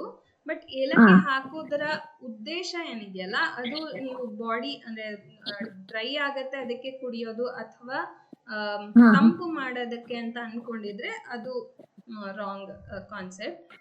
ಏಲಕ್ಕಿ ತಂಪು ಮಾಡೋದಕ್ಕೆ ಅಲ್ಲ. ಏಲಕ್ಕಿ ಅಗೇನ್ ಅದು ಮೈಲ್ಡ್ಲಿ ಉಷ್ಣ, ಅಂದ್ರೆ ಶುಂಠಿ ಪೆಪ್ಪರ್ ಅಷ್ಟು ಉಷ್ಣ ಅಲ್ಲದಿದ್ರು ಇಟ್ ಇಸ್ ಮೈಲ್ಡ್ಲಿ ಉಷ್ಣ only. It is not a cooling agent. Okay, but ಏಲಕ್ಕಿ ಹೇಗೆ ಹೆಲ್ಪ್ ಆಗುತ್ತೆ ಈ ಸಮ್ಮರ್ ಅಲ್ಲಿ ಅಂದ್ರೆ, ಯೂಶಲಿ ಸಮ್ಮರ್ ಅಲ್ಲಿ ನಾವು ಬಾಯಾರಿಕೆ ಅಥವಾ ಡಿಹೈಡ್ರೇಷನ್, ತುಂಬಾ ಸ್ವೆಟ್ ಆಗ್ತಾ ಇದೀವಿ ಅಂತ we tend to drink a lot of liquids. So because of this reason, and because of the climatic effect of the climate on us, our digestion capacity, Agni Shakti, gradually reduces with the time. So in this case, these spices, even the dhania water, this cardamom water, all these will help us to maintain that Agni Shakti, because the water gets processed with these herbs, and that water doesn't cause this poor digestion capacity. Yes, you can definitely have those cardamom water. Okay, thank you. Pallavi ಅವರೇ ಕೇಳಿ. ನಮಸ್ತೆ. ಅಂದ್ರೆ ಇವಾಗ ಬೇಸಿಗೆಯಲ್ಲಿ ತುಂಬಾ ಆದ್ರೆ ಸುಸ್ತು ತರ ಜಾಸ್ತಿ ಆಗುತ್ತೆ. ನೀರು ಕುಡಿಯೋದಕ್ಕೂ, ಬರೀ ನೀರು ಕುಡಿಯೋದಕ್ಕೆ ನೀವು ಹೇಳ್ದಾಗೆ ಕ್ಲೋರಿನ್ ವಾಟರ್ ಆ ತರ ಎಲ್ಲ ಇರೋದ್ರಿಂದ ಕುಡಿಯೋಕ್ಕೂ ಕಷ್ಟ ಆಗುತ್ತೆ, ಸೇರೋದಿಲ್ಲ ಆ ತರ ಆಗುತ್ತೆ, ಆದ್ರೆ ಸುಸ್ತಾಗತ್ತೆ. ಈಗ ಸ್ಪೈಸಸ್ ನೀವು ಕೊತ್ತಂಬರಿ ಬೀಜ ಅಂದ್ರೆ ಧನಿಯಾ ಹೇಳಿದ್ರೆ ಅದು ಹಾಕಿ ಅಂದ್ರೆ 1 ಚಮಚ 1-2-3 ಲೀಟರ್ ಹಾಕಿ ಕುಡಿಬಹುದು ಅಂತ ಹೇಳಿದ್ರಿ. ಅದು ಬಿಟ್ಟು ಬೇರೆ ಯಾವ್ದಾದ್ರು ಆ ತರ ಡಿಫ್ರೆಂಟ್ ಸ್ಪೈಸ್ ಯಾವ್ದು, ಅದು ಬಿಟ್ಟು ಬೇರೆ ಯಾವ್ದಾದ್ರು ಡೈಲಿ ಅಂದ್ರೆ ಮಾಮೂಲಿ ಕುಡಿಯೋ ನೀರಿಗೆ okay, there are other herbs, ಅಂದ್ರೆ ಇದು ಸ್ಪೈಸಸ್ ಅಂಡರ್ ಅಲ್ಲಿ ಬರೋದಲ್ಲ, but other herbs I can mention for this purpose. One thing, you can use sandalwood. Sandalwood piece ಅಥವಾ ಅದನ್ನ ತೆಗೆದ್ಬಿಟ್ಟು ಅದರದ್ದು ಒಂದು ಸ್ವಲ್ಪ ಭಾಗ, 1-2 ಲೀಟರ್ ಅಷ್ಟು ನೀರಿಗೆ 1/4 ಚಮಚದಷ್ಟು ಶ್ರೀಗಂಧ ತೆಗೆದು ಪೇಸ್ಟನ್ನು ಹಾಕ್ಬೋದು. ಅಥವಾ ನಿಮ್ಮ ಹತ್ರ ಚಕ್ಕೆ ರೀತಿ ಇದ್ರೆ ಅದನ್ನೇ ನೀವು ನೀರಿಗೆ ಹಾಕಿ 1 ರೌಂಡ್ ಬಾಯ್ಲ್ ಮಾಡಿ, ಅಥವಾ ಬಿಸಿ ನೀರಿಗೆ ಹಾಕಿ ಅದನ್ನ ಮುಚ್ಚಿಟ್ಟು ಆಮೇಲೆ ಆ ಚಕ್ಕೆಯನ್ನು ಮತ್ತೆ ರೀಯೂಸ್ ಮಾಡ್ತಾ ಹೋಗ್ಬೋದು. ಸೊ ಇದು ಕೂಲಿಂಗ್ ಆಗಿ ಹೆಲ್ಪ್ ಆಗುತ್ತೆ. ಆ್ಯಂಡ್ ಈ ಸಮ್ಮರ್ ಸ್ಪೆಷಾಲಿಟಿ ಆದ ಸುಸ್ತು ಮಾಡಿಸೋದು ಏನಿದೆಯಲ್ಲ ಅದು ಕೂಡ ಕಡಿಮೆ ಆಗುತ್ತೆ. ಬಾಡಿಗೆ ಒಂದು ರೀತಿ ತಂಪು ಆ್ಯಂಡ್ ಎನರ್ಜಿಯನ್ನು ಕೊಡುತ್ತೆ. ಎರಡನೇದು ಇದು ಸಬ್ಜಾ ಸೀಡ್ಸ್ ಅಂತ ಯೂಸ್ ಮಾಡ್ತಾರೆ. ಅಫ್ಕೋರ್ಸ್ ಇದು ಜಾಸ್ತಿ ಯೂಸ್ ಮಾಡಬಾರ್ದು, ಒಳ್ಳೇದು ಅಂತ ಹೇಳಿ ಕೆಲವರು ತುಂಬ ಪ್ರಮಾಣದಲ್ಲಿ ಹಾಕಿ ಯೂಸ್ ಮಾಡೋದಿದೆ. ಜಾಸ್ತಿ ಯೂಸ್ ಮಾಡಿದಾಗ ಬೇರೆ ಅದರದ್ದು ಎಡಿಷ್ನಲ್ ಗುಣಸು ನಮಗೆ ಅನ್ನೆಸೆಸರಿ ಗುಣಗಳು ಕೂಡ ಅಫೆಕ್ಟ್ ಮಾಡೋಕ್ಕೆ ಶುರು ಮಾಡುತ್ತೆ. ಸೊ ಸ್ವಲ್ಪ ಮಟ್ಟಿಗೆ ಯೂಸ್ ಮಾಡಿದಾಗ ಅದು ಕೂಡ ಬಾಡಿಯನ್ನು ಕೂಲ್ ಮಾಡೋದಕ್ಕೆ ಹೆಲ್ಪ್ ಆಗುತ್ತೆ. ಆ್ಯಂಡ್ ಎಸ್ಪೆಷಲಿ ನೀವೇನು ಹೇಳಿದ್ರಲ್ಲ ಸುಸ್ತಾಗತ್ತೆ ಅನ್ನೋದು, ಅದನ್ನು ಕಡಿಮೆ ಮಾಡಿಸೋದಕ್ಕೆ ಬಾಡಿಗೆ ಒಂದು ರೀತಿ ಸ್ಟ್ರೆಂತನ್ನು ಕೊಡೋದಕ್ಕೆ ಈ ಸಬ್ಜಾ ಸೀಡ್ಸ್ ಅಥವಾ ಕಾಮಕಸ್ತೂರಿ ಬೀಜ ಏನಿದೆ ಅದು ಹೆಲ್ಪ್ ಆಗುತ್ತೆ. And then we have one more thing called musta or jalada. ಇದು ನಿಮಗೆ ಇದರಲ್ಲಿ ಗ್ರಂಥಿಗೆ ಅಂಗಡಿಗಳಲ್ಲಿ, ಪಂಚಸಾರಿ ಅಂಗಡಿಗಳಲ್ಲಿ ಸಿಗತ್ತೆ. ಇದರ ಪುಡಿ ಅಥವಾ ಇದರ ತುಂಡು ಅಥವಾ ಪೀಸಸನ್ನು ಕೂಡ ನೀವು ನೀರಲ್ಲಿ ಹಾಕಿ ಯೂಸ್ ಮಾಡ್ಬೋದು, ಅಥವಾ ಬಟ್ಟೆಯಲ್ಲಿ ಅದನ್ನು ಕಟ್ಟಿ ನೀರಿಗೆ ಹಾಕಿ ಇಟ್ಟು ಅದನ್ನು ಕೂಡ ಯೂಸ್ ಮಾಡಬಹುದು. ಅದೇ ರೀತಿ ಇನ್ನೊಂದು ನಿಮಗೆ ಕನ್ನಡದಲ್ಲಿ okay, I tell you once I get the name in Kannada. So I have given almost 3 options for you now. ಅದಲ್ದೇನೆ ಇವಾಗ ರಾಗಿ, ಹಸಿ ರಾಗಿ ಕುಡಿಬಹುದು, ಹಸಿ ರಾಗಿನ ನೆನೆಸಿ ಅರೆದು ಆ ತರ ಕುಡಿಬಹುದು, ಅಥವಾ ಇನ್ಯಾವುದು ಅದು ಬಿಟ್ಟು ಅಂದ್ರೆ ಒಂದು ಸಲ ಅಟ್ಲೀಸ್ಟ್ ದಿನದಲ್ಲಿ ಒಂದು ಸಲ ರಾಗಿ ಹಾಲು, ಎಳ್ಳು ಹಾಲು, ಆಮೇಲೆ ಹಣ್ಣುಗಳ ರಸ, ಯಾವ್ದು ಬೇಸಿಗೆಗೆ ಯಾವ ಹಣ್ಣುಗಳ ರಸ ಅಥವಾ ರಾಗಿ ಹಾಲು ಈ ತರದ್ ಯಾವ್ದು ಕುಡಿಬಹುದು ಅದು ಬಿಟ್ಟು, ಅಂದ್ರೆ ಈ ತರ ನೀರು ಬಿಟ್ಟು? ಓಕೆ, ಒಂದು ಬಾರ್ಲಿ ನೀರನ್ನು ನಾವು ಸಮ್ಮರಲ್ಲಿ ಯೂಸ್ ಮಾಡಬಹುದು. ಇದು ಅಷ್ಟೇ ಬಾಡಿ ತಂಪು ಮಾಡೋದಕ್ಕೂ ಹೆಲ್ಪ್ ಆಗುತ್ತೆ. ಆ್ಯಂಡ್ ಯಾರ ಮನೆಯಲ್ಲಿ ಡಯಾಬಿಟೀಸ್ ಅಥವಾ ಪ್ರಮೇಹ ಕಾಯಿಲೆ ಇರೋರಿದ್ದಾರೆ ಅವರಿಗೆ ಅಂತೂ ಇದು ಸ್ಟೇಪಲ್ ಫುಡ್. ಸೊ ಬಾರ್ಲಿ ನೀರನ್ನು ಕುಡಿಬಹುದು. ಬಾರ್ಲಿ ನೀರನ್ನು ರೆಗ್ಯುಲರ್ ಅಂದರೆ unless we have this thing diabetes ಅಲ್ಲದೇ ಇರೋರು ಯೂಸ್ ಮಾಡುವಾಗ ಸಿಂಪಲ್ ಆಗಿ ಒಂದು ಸ್ಪೂನಷ್ಟು ಬಾರ್ಲಿ ಕಾಳನ್ನು ಬಟ್ಟೆಯಲ್ಲಿ ಕಟ್ಟಿ ಕುಡಿಯೋ ನೀರಿನ ಡ್ರಮ್ ಅಥವಾ ಪಾತ್ರೆಯಲ್ಲಿ ಹಾಕಿಟ್ಟು ಅದನ್ನು ಕೂಡ ಬಳಸಬಹುದು. ಅಂದರೆ ಮೈಲ್ಡ್ ಕಾನ್ಸಂಟ್ರೇಷನ್ ಸಾಕಾಗತ್ತೆ ರೆಗ್ಯುಲರ್ ಯೂಸಲ್ಲಿ. ಅಂದರೆ ಎವ್ರಿ ಟೈಮ್ ಬಾರ್ಲಿಯನ್ನು ಬೇಯಿಸಿ ಅದರ ನೀರನ್ನೇ ಕುಡಿಬೇಕು ಗಂಜಿಯಾಗಿ ಅಂತಲೂ ಇಲ್ಲ. ಈ ಥರನೂ ಕುಡಿಯೋ ನೀರಿಗೆ ಪ್ರಾಸೆಸ್ ಮಾಡಿ ಕೂಡ ಯೂಸ್ ಮಾಡಬಹುದು. ನೆಕ್ಸ್ಟು ಈ ಸೌತೆಕಾಯಿ ಮತ್ತು ಕರ್ಬೂಜ ಹಣ್ಣು, ಮಸ್ಕ್ ಮೆಲನ್, ಈ ಥರದ್ರದ್ದು ಬೀಜ ಇರುತ್ತಲ್ಲ, ಆ ಬೀಜನ ಯೂಶಲಿ ನಾವು ತಿನ್ನಲ್ಲ ಅಥವಾ ಅದನ್ನು ಡಿಸ್ಕಾರ್ಡ್ ಮಾಡಿಬಿಡ್ತೀವಲ್ಲ, ಅದ್ರ ಬದಲಿಗೆ ಆ ಬೀಜನ ಗ್ರೈಂಡ್ ಮಾಡಿ ಅಥವಾ ಅದನ್ನು ಹಾಗೆ ಕೂಡ ತಿನ್ನಬಹುದು. ಅಥವಾ ಕುಡಿಯೋದಕ್ಕೆ ಬೇಕು ಅಂದರೆ ಗ್ರೈಂಡ್ ಮಾಡಿ ಅದು ತುಂಬ ಬಲ್ತಿರೋ ಬೀಜ ಆದರೆ ಸ್ವಲ್ಪ ರಫ್ ಪಾರ್ಟಿಕಲ್ಸ್ ಸಿಗುತ್ತೆ. ಸೊ ಒಂದ್ಸಲ ಫಿಲ್ಟರ್ ಮಾಡ್ಕೊಳ್ಬೋದು. ಎಳೆ ಬೀಜ ಆಗಿದ್ರೆ ನಿಮ್ಗೇನೂ ಸಿಗಲ್ಲ, ಫೈನಾಗಿ ಗ್ರೈಂಡ್ ಆಗುತ್ತೆ. ಅದು ಒಂದು ರೀತಿ ಯು ಕ್ಯಾನ್ ಸೇ ಹಾಲು ಥರನೇ ಬರುತ್ತೆ ಅದರದ್ದು ಸೀಡ್ಸನ್ನು ಕ್ರಷ್ ಮಾಡಿದಾಗ. ಸೊ ಇದನ್ನು ಕೂಡ with any sweetener of your choice ನೀವು ಅದನ್ನು ಕುಡಿಬಹುದು as a summer drink. Next ಅರಳು ಬಳಸೋದು, ಭತ್ತದ ಅರಳು, ಪಾಕ್ಡ್ ರೈಸ್ ಏನಿದೆ ಅದನ್ನು ಕೂಡ ಬಳಸಬಹುದು. ಅದನ್ನು ನೀವು ಬಿಸಿನೀರಲ್ಲಿ ಹಾಕಿಡೋದು ಅಥವಾ ತಣ್ಣೀರಿಗೆ ಹಾಕಿಟ್ರೂ ಕೂಡ ಆಗುತ್ತೆ. ಅದನ್ನು ಹಾಕಿಟ್ರೆ ಅದು ಪೂರ ನೆಂದು ಹೋಗುತ್ತೆ. ಆಮೇಲೆ ಅದನ್ನು ಅದ್ರ ಜೊತೆಗೂ ಕುಡಿಬಹುದು ಅಥವಾ ಫಿಲ್ಟರ್ ಮಾಡಿ ಅದರ ನೀರನ್ನು ಮಾತ್ರ ಕುಡಿಬಹುದು. ಇದನ್ನು ಕೂಡ ಮಾಡಬಹುದು. ಇನ್ನು ಕೆಲವ್ರಿಗೆ ಇದು ಸಿಗಬಹುದು, ಯಾವುದಂದರೆ ತಾವರೆ ಗಿಡದ ಗೆಡ್ಡೆಗಳು ಅಥವಾ ನೀರಿನಲ್ಲಿ ಬೆಳೆಯುವಂತಹ ಕೆಲವು ಗೆಡ್ಡೆಗಳೇನಿದೆ ಅದನ್ನು ಕೂಡ ಚೆನ್ನಾಗಿ ವಾಶ್ ಮಾಡಿ ನೀರಿನಲ್ಲಿ ಹಾಕಿಟ್ಟು ಪ್ರಾಸೆಸ್ ಮಾಡಿ ಕುಡಿಬಹುದು. ನೆಕ್ಸ್ಟು ಕೆಲವೊಂದು ರೆಸಿಪೀಸ್ ಹೇಳ್ಬೋದು ಅಂದರೆ, okay, I will take questions from the chat box little later. ಕೆಲವೊಂದು ರೆಸಿಪೀಸ್ ಲೈಕ್ ರೋಸ್ ಮಿಲ್ಕ್, ಅಂದರೆ ಗುಲ್ಕಂದ್ ರೋಸ್ ಅಂತ ಏನು ಸಿಗುತ್ತೆ ಅದನ್ನು ಹಾಲಿನಲ್ಲಿ ನೆನೆ ಇಟ್ಟು ಅದನ್ನು ಕುಡಿಬಹುದು, ತಣ್ಣಗೆ ಮಾಡಿಟ್ಟು ಅಥವಾ ಮಡಿಕೆ ಲೋಟದಲ್ಲಿ ಹಾಕಿಟ್ಟು ಕುಡಿಬಹುದು, ಅಥವಾ ಅದನ್ನೇ ಕ್ರಷ್ ಮಾಡಿ ಅದಕ್ಕೆ ಸೇರಿಸಿ ಕುಡಿಬಹುದು. ಇದೇ ರೀತಿ ಕೆಲವೊಂದು ಫ್ಲವರ್ಸನ್ನು ಕೂಡ ನೀರಿಗೆ ಹಾಕಿಟ್ಟು, ಫ್ಲವರ್ಸಿಗೆ almost many flowers have this cooling and nourishing properties. So ನಮ್ಮ ಮನೆಗಳಲ್ಲೆಲ್ಲ ಸಿಗುವಂತಹ ದಾಸವಾಳದ ಹೂವಿರಬಹುದು, ಅಥವಾ ರೋಸ್ ಇರಬಹುದು, ಅಥವಾ ಲೋಟಸ್ ಅಥವಾ ನೈದಿಲೆ ಅಂತ ಏನು ಕರಿತೀವಿ, ಈ ಎಲ್ಲ ಹೂಗಳು ಕೂಲಿಂಗ್ ಆ್ಯಂಡ್ ಬಾಡಿಗೆ ನರಿಷ್ಮೆಂಟ್ ಕೊಡುವಂತಹ ಪ್ರಾಪರ್ಟೀಸ್ ಇರುತ್ತೆ. ಸೊ ಅದನ್ನು ಕೂಡ ಜ್ಯೂಸ್ಗಳಲ್ಲಿ ಅಥವಾ ಹಾಲಿನ ಜೊತೆ ಅಥವಾ ನೀರಿಗೆ ಹಾಕಿಟ್ಟು ಕುಡಿಯೋದನ್ನು ಮಾಡಬಹುದು. Okay, we'll take question from chat box. Can you repeat what you said for dryness in throat? Okay, so this was question, the question asked was, can we drink yela, that is cardamom processed water, to reduce thirst, excess thirst that happens during summer? So adding cardamom in water and drinking helps us in summer for different purposes. Like yela or cardamom, that belongs to spices, it helps us to maintain the agni or the digestion capacity. It doesn't allow the digestion capacity to become dull during summer, which usually happens because we take lot of water or liquids.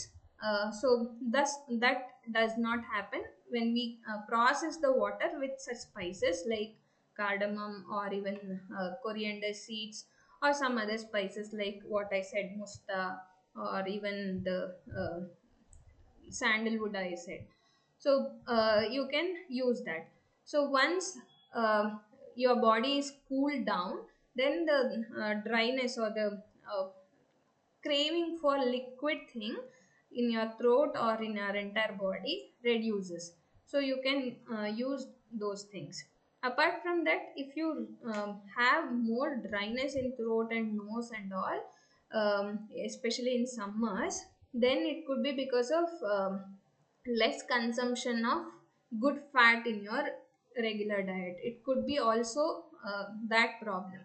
So please check whether you are having sufficient amount of good fat in your regular diet. Otherwise, no matter whatever liquids you have, this throat dryness and body dryness, even some people have skin dryness in summers. For them, it could be for two reasons. One, not drinking sufficient water or liquids. Another one, not taking sufficient amount of good fat in their diet. So please check both in your case. So Pallavi ಅವರು ಸಬ್ಜಾ seeds ಅಂದರೆ that you call in different names. ಕಾಮಕಸ್ತೂರಿ ಬೀಜ ಅಂತಾನು ಕರೀತಾರೆ, juice ಬೀಜ ಅಂತ ಕರೀತಾರೆ.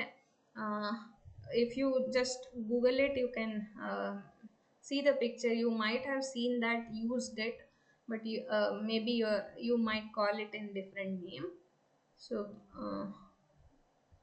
ಬೇರೆ ಏನಾದ್ರು ನೇಮ್ಸ್ ಯಾರಿಗಾರು ಗೊತ್ತಿದ್ರೆ ಹೇಳ್ಬಹುದು. ಮುಸ್ತ ಅಥವಾ ಜಲದ, ಈ ಹೆಸರು ಸಂಸ್ಕೃತದ ಹೆಸರು. ಕನ್ನಡದಲ್ಲಿ ಇದಕ್ಕೆ ಕೊನ್ನಾರಿ ಗೆಡ್ಡೆ ಅಂತ ಕರೀತಾರೆ. ಯೂಶಲಿ ಇದು ನೀರಿರೋ ಜಾಗದಲ್ಲಿ ಹೆಚ್ಚು ಹುಲ್ಲು ರೀತಿ ಇರುತ್ತೆ, ಇದು ಬೆಳ್ಕೊಂಡಿರುತ್ತೆ.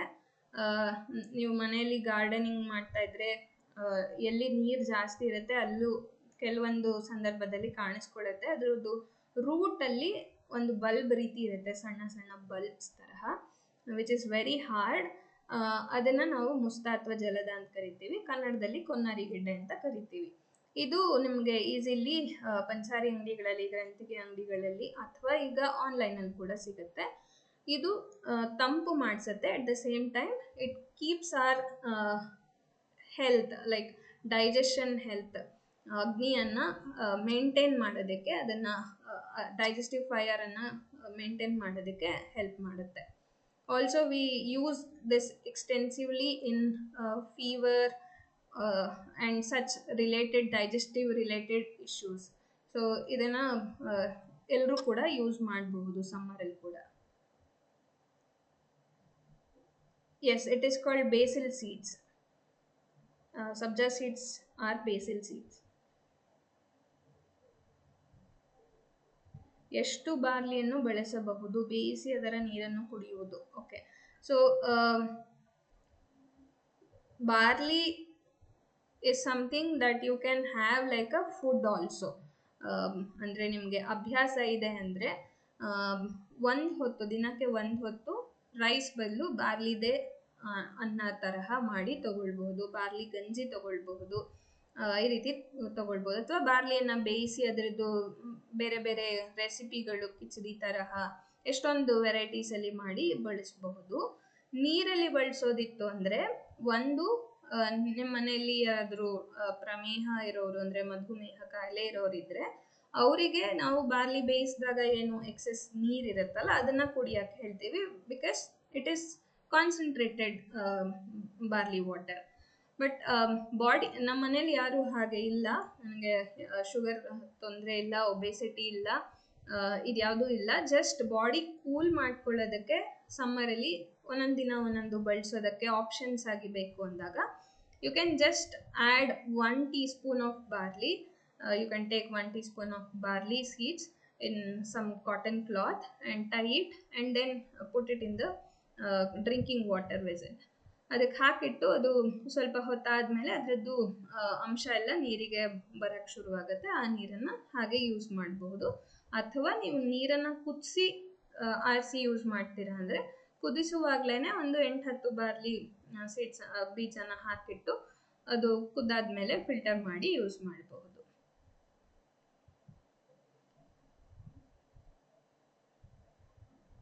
ತಂಬುಳಿ ಮಾಡಿ ಕೂಡ ಕುಡಿಯಬಹುದಾ? Okay, tambuli ಕುಡಿಬಹುದು. ಬಟ್ ನಾವಿಲ್ಲಿ ಏನು ಮಿಸ್ಟೇಕ್ ಮಾಡ್ತೀವಿ ಅಂದರೆ ಒಂದು ಥಿಂಕಿಂಗ್ ದಟ್ ಮಜ್ಜಿಗೆ ಅಥವಾ ತಂಬುಳಿ ಇದೆಲ್ಲ ತಂಪು ಅಂತ. Actually we have discussed about it many a times in this same platform. But ಮಜ್ಜಿಗೆ ಈಸ್ ನಾಟ್ ತಂಪು. ಅಂದರೆ ನಾವು ತಗೊಂಡಿದ್ದ ತಕ್ಷಣ, ಅಂದರೆ ಕುಡಿಯುವಾಗ ನಮಗೆ ಇಲ್ಲಿ ಬಾಯಲ್ಲಿ, ಗಂಟ್ಲಲ್ಲಿ, ಹೊಟ್ಟೆಗೆ ಹೋಗಿದ ತಕ್ಷಣ ಒಂದು ಆ ಟಚ್ನಿಂದ ಏನೋ ಒಂದು ಫೀಲ್ ಆಗುತ್ತಲ್ಲ, ಆ ತಂಪು ಅನ್ನೋದು ಬೇರೆ, ಅದರ ಆ್ಯಕ್ಷನ್ ಬೇರೆ. ಆ ಆಹಾರ ಜೀರ್ಣ ಆದಮೇಲೆ ಅದರದ್ದು ಕ್ವಾಲಿಟಿ, ಸಹಜ ಕ್ವಾಲಿಟಿ ಏನು ಆಗಿ ಬದಲಾಗುತ್ತೆ ಅದರದ್ದು ಇದು ಬೇರೆ ಇರುತ್ತೆ. ಅಂದರೆ ಕೆಲವೊಂದು ಫುಡ್ ಲೈಕ್ ದ ಸೇಮ್ ಮಜ್ಜಿಗೆ ಏನಿದೆಯಲ್ಲ, ಕುಡಿದಾಗ ತಂಪು ಅನಿಸುತ್ತೆ, ಆರಾಮ್ ಅನಿಸುತ್ತೆ, ಹಾಗಾಗಿ ನಾವು ಅದು ಮಜ್ಜಿಗೆ ಕುಡಿಯೋದು ತಂಪು ಅಂತ ಅಂದ್ಕೊಳ್ತೀವಿ.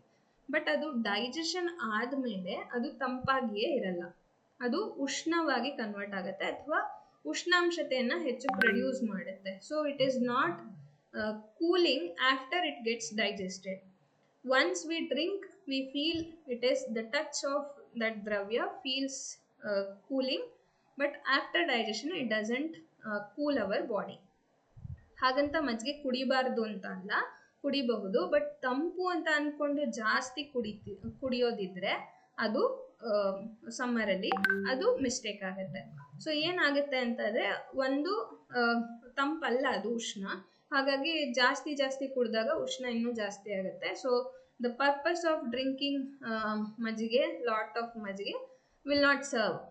ಸೊ ಅದು ಒಂದು. ಎರಡನೇದು, ಯಾರಿಗೆ ಕಫ ತೊಂದರೆ ಇರುತ್ತೆ, ಅದರಲ್ಲೂ ಎಸ್ಪೆಷಲಿ ಗಂಟ್ಲಲ್ಲಿ ಕಫ ಕಟ್ಟೋದು, ಬೆಳಗ್ಗೆ ಎದ್ದಾಗ ಗಂಟ್ಲಲ್ಲಿ ಕಫ ಇರುತ್ತೆ, ಮೂಗಲ್ಲಿ ಕಫ ಇರುತ್ತೆ, ಅದನ್ನು ಹೊರಗೆ ಹಾಕಬೇಕಾಗತ್ತೆ, ಇಲ್ಲಾಂದರೆ ನೋಸ್ ಬ್ಲಾಕ್ ಇರುತ್ತೆ, ಸೈನಸ್ ಆಗುತ್ತೆ, ಈ ಥರ ಎಲ್ಲ ಇರುತ್ತೆ. ಅವರಿಗೆ ಈ ಥರ ತಂಪು ಅಂದ್ಕೊಂಡು ಮಜ್ಜಿಗೆ ಜಾಸ್ತಿ ಕುಡಿದ್ರೆ ಗಂಟ್ಲಲ್ಲಿ ಕಫ ಹೆಚ್ಚಾಗೋದು, ಮೂಗಲ್ಲಿ ಕಫ ಹೆಚ್ಚಾಗೋದು ಆಗುತ್ತೆ. ಸೊ ಅದು ಒಂದು ಮಿಸ್ಟೇಕ್ ಆಗುತ್ತೆ. ಎರಡನೇದು, ನಾವು ಮಜ್ಜಿಗೆ ಕುಡಿಯೋದು ಅಂತ ಹೇಳಿದ್ರೆ ಬರೇ ಮಜ್ಜಿಗೆ ಕುಡ್ದಿರಲ್ಲ, ಮಸಾಲೆ ಮಜ್ಜಿಗೆ ಅಂತ ಹೇಳಿ ಅದಕ್ಕೆ ಚೆನ್ನಾಗಿ ಈರುಳ್ಳಿ, ಬೆಳ್ಳುಳ್ಳಿ ಅಥವಾ ತುಂಬ ಸ್ಪೈಸಸ್ಸು, ಹಸಿಮೆಣಸಿನ್ಕಾಯಿ ಚೆನ್ನಾಗಿ ಹಾಕಿ ಅದನ್ನು ಸ್ಪೈಸಿ ಬಟರ್ ಮಿಲ್ಕ್ ಮಾಡ್ಕೊಂಡು ಕುಡಿದಿರ್ತೀವಿ. ಸೊ ಇದು ಈ ರೀತಿ ಮಾಡಿದಾಗ ಅದರದ್ದು ತಂಪು ಮಾಡುವ ಕ್ವಾಲಿಟಿಯಲ್ಲಿ ಏನೇನೂ ಇರೋದಿಲ್ಲ, ಅದು ಖಂಡಿತವಾಗ್ಲೂ ತಂಪಾಗೋದಿಲ್ಲ, ಇನ್ನೂ ಉಷ್ಣತೆಯನ್ನು ಹೆಚ್ಚು ಮಾಡಿಸುತ್ತೆ. So if you are drinking buttermilk to cool down your body, then it is wrong. So ಯಾವಾಗ ಹಾಗಾದರೆ ಮಜ್ಜಿಗೆ ಕುಡಿಬಹುದು ಅಂತಂದರೆ ಊಟದ ಜೊತೆಗೇನೆ ಮಜ್ಜಿಗೆ ಕುಡೀರಿ, ಅಥವಾ ಯಾವಾಗ ನಿಮಗೆ ಬಾಯಾರಿಕೆ ಆಗುತ್ತೆ ಆಗಲೂ ಕೂಡ ಮಜ್ಜಿಗೆ ಕುಡಿಬಹುದು. ಬಟ್ ಚೆನ್ನಾಗಿ ಕಡ್ದಿರೋ ಮಜ್ಜಿಗೆ, ಹುಳಿ ಇಲ್ಲದೆ ಇರೋ ಮಜ್ಜಿಗೆ, ತುಂಬ ಸ್ಪೈಸಸ್ ಎಲ್ಲ ಹಾಕದೆ ಇರೋ ಮಜ್ಜಿಗೆನ ಕುಡಿಬಹುದು. ಸ್ವಲ್ಪ ಜೀರಿಗೆ ಪುಡಿ, ಧನಿಯಾ ಪುಡಿ ಈ ಥರ ಎಲ್ಲ ಹಾಕಿದರೆ ಅಷ್ಟೆಲ್ಲ ತೊಂದರೆ ಆಗಲ್ಲ. ಬಟ್ ಅದನ್ನು ತುಂಬ ಸ್ಪೈಸಿ ಮಾಡಿ ಕುಡಿಯೋ ಅಭ್ಯಾಸ ಸುಮಾರು ಜನಕ್ಕಿರುತ್ತೆ. ಆ ಥರ ಇದ್ದರೆ ನಿಮ್ಗದು ಹೆಲ್ಪ್ ಆಗೋದಿಲ್ಲ.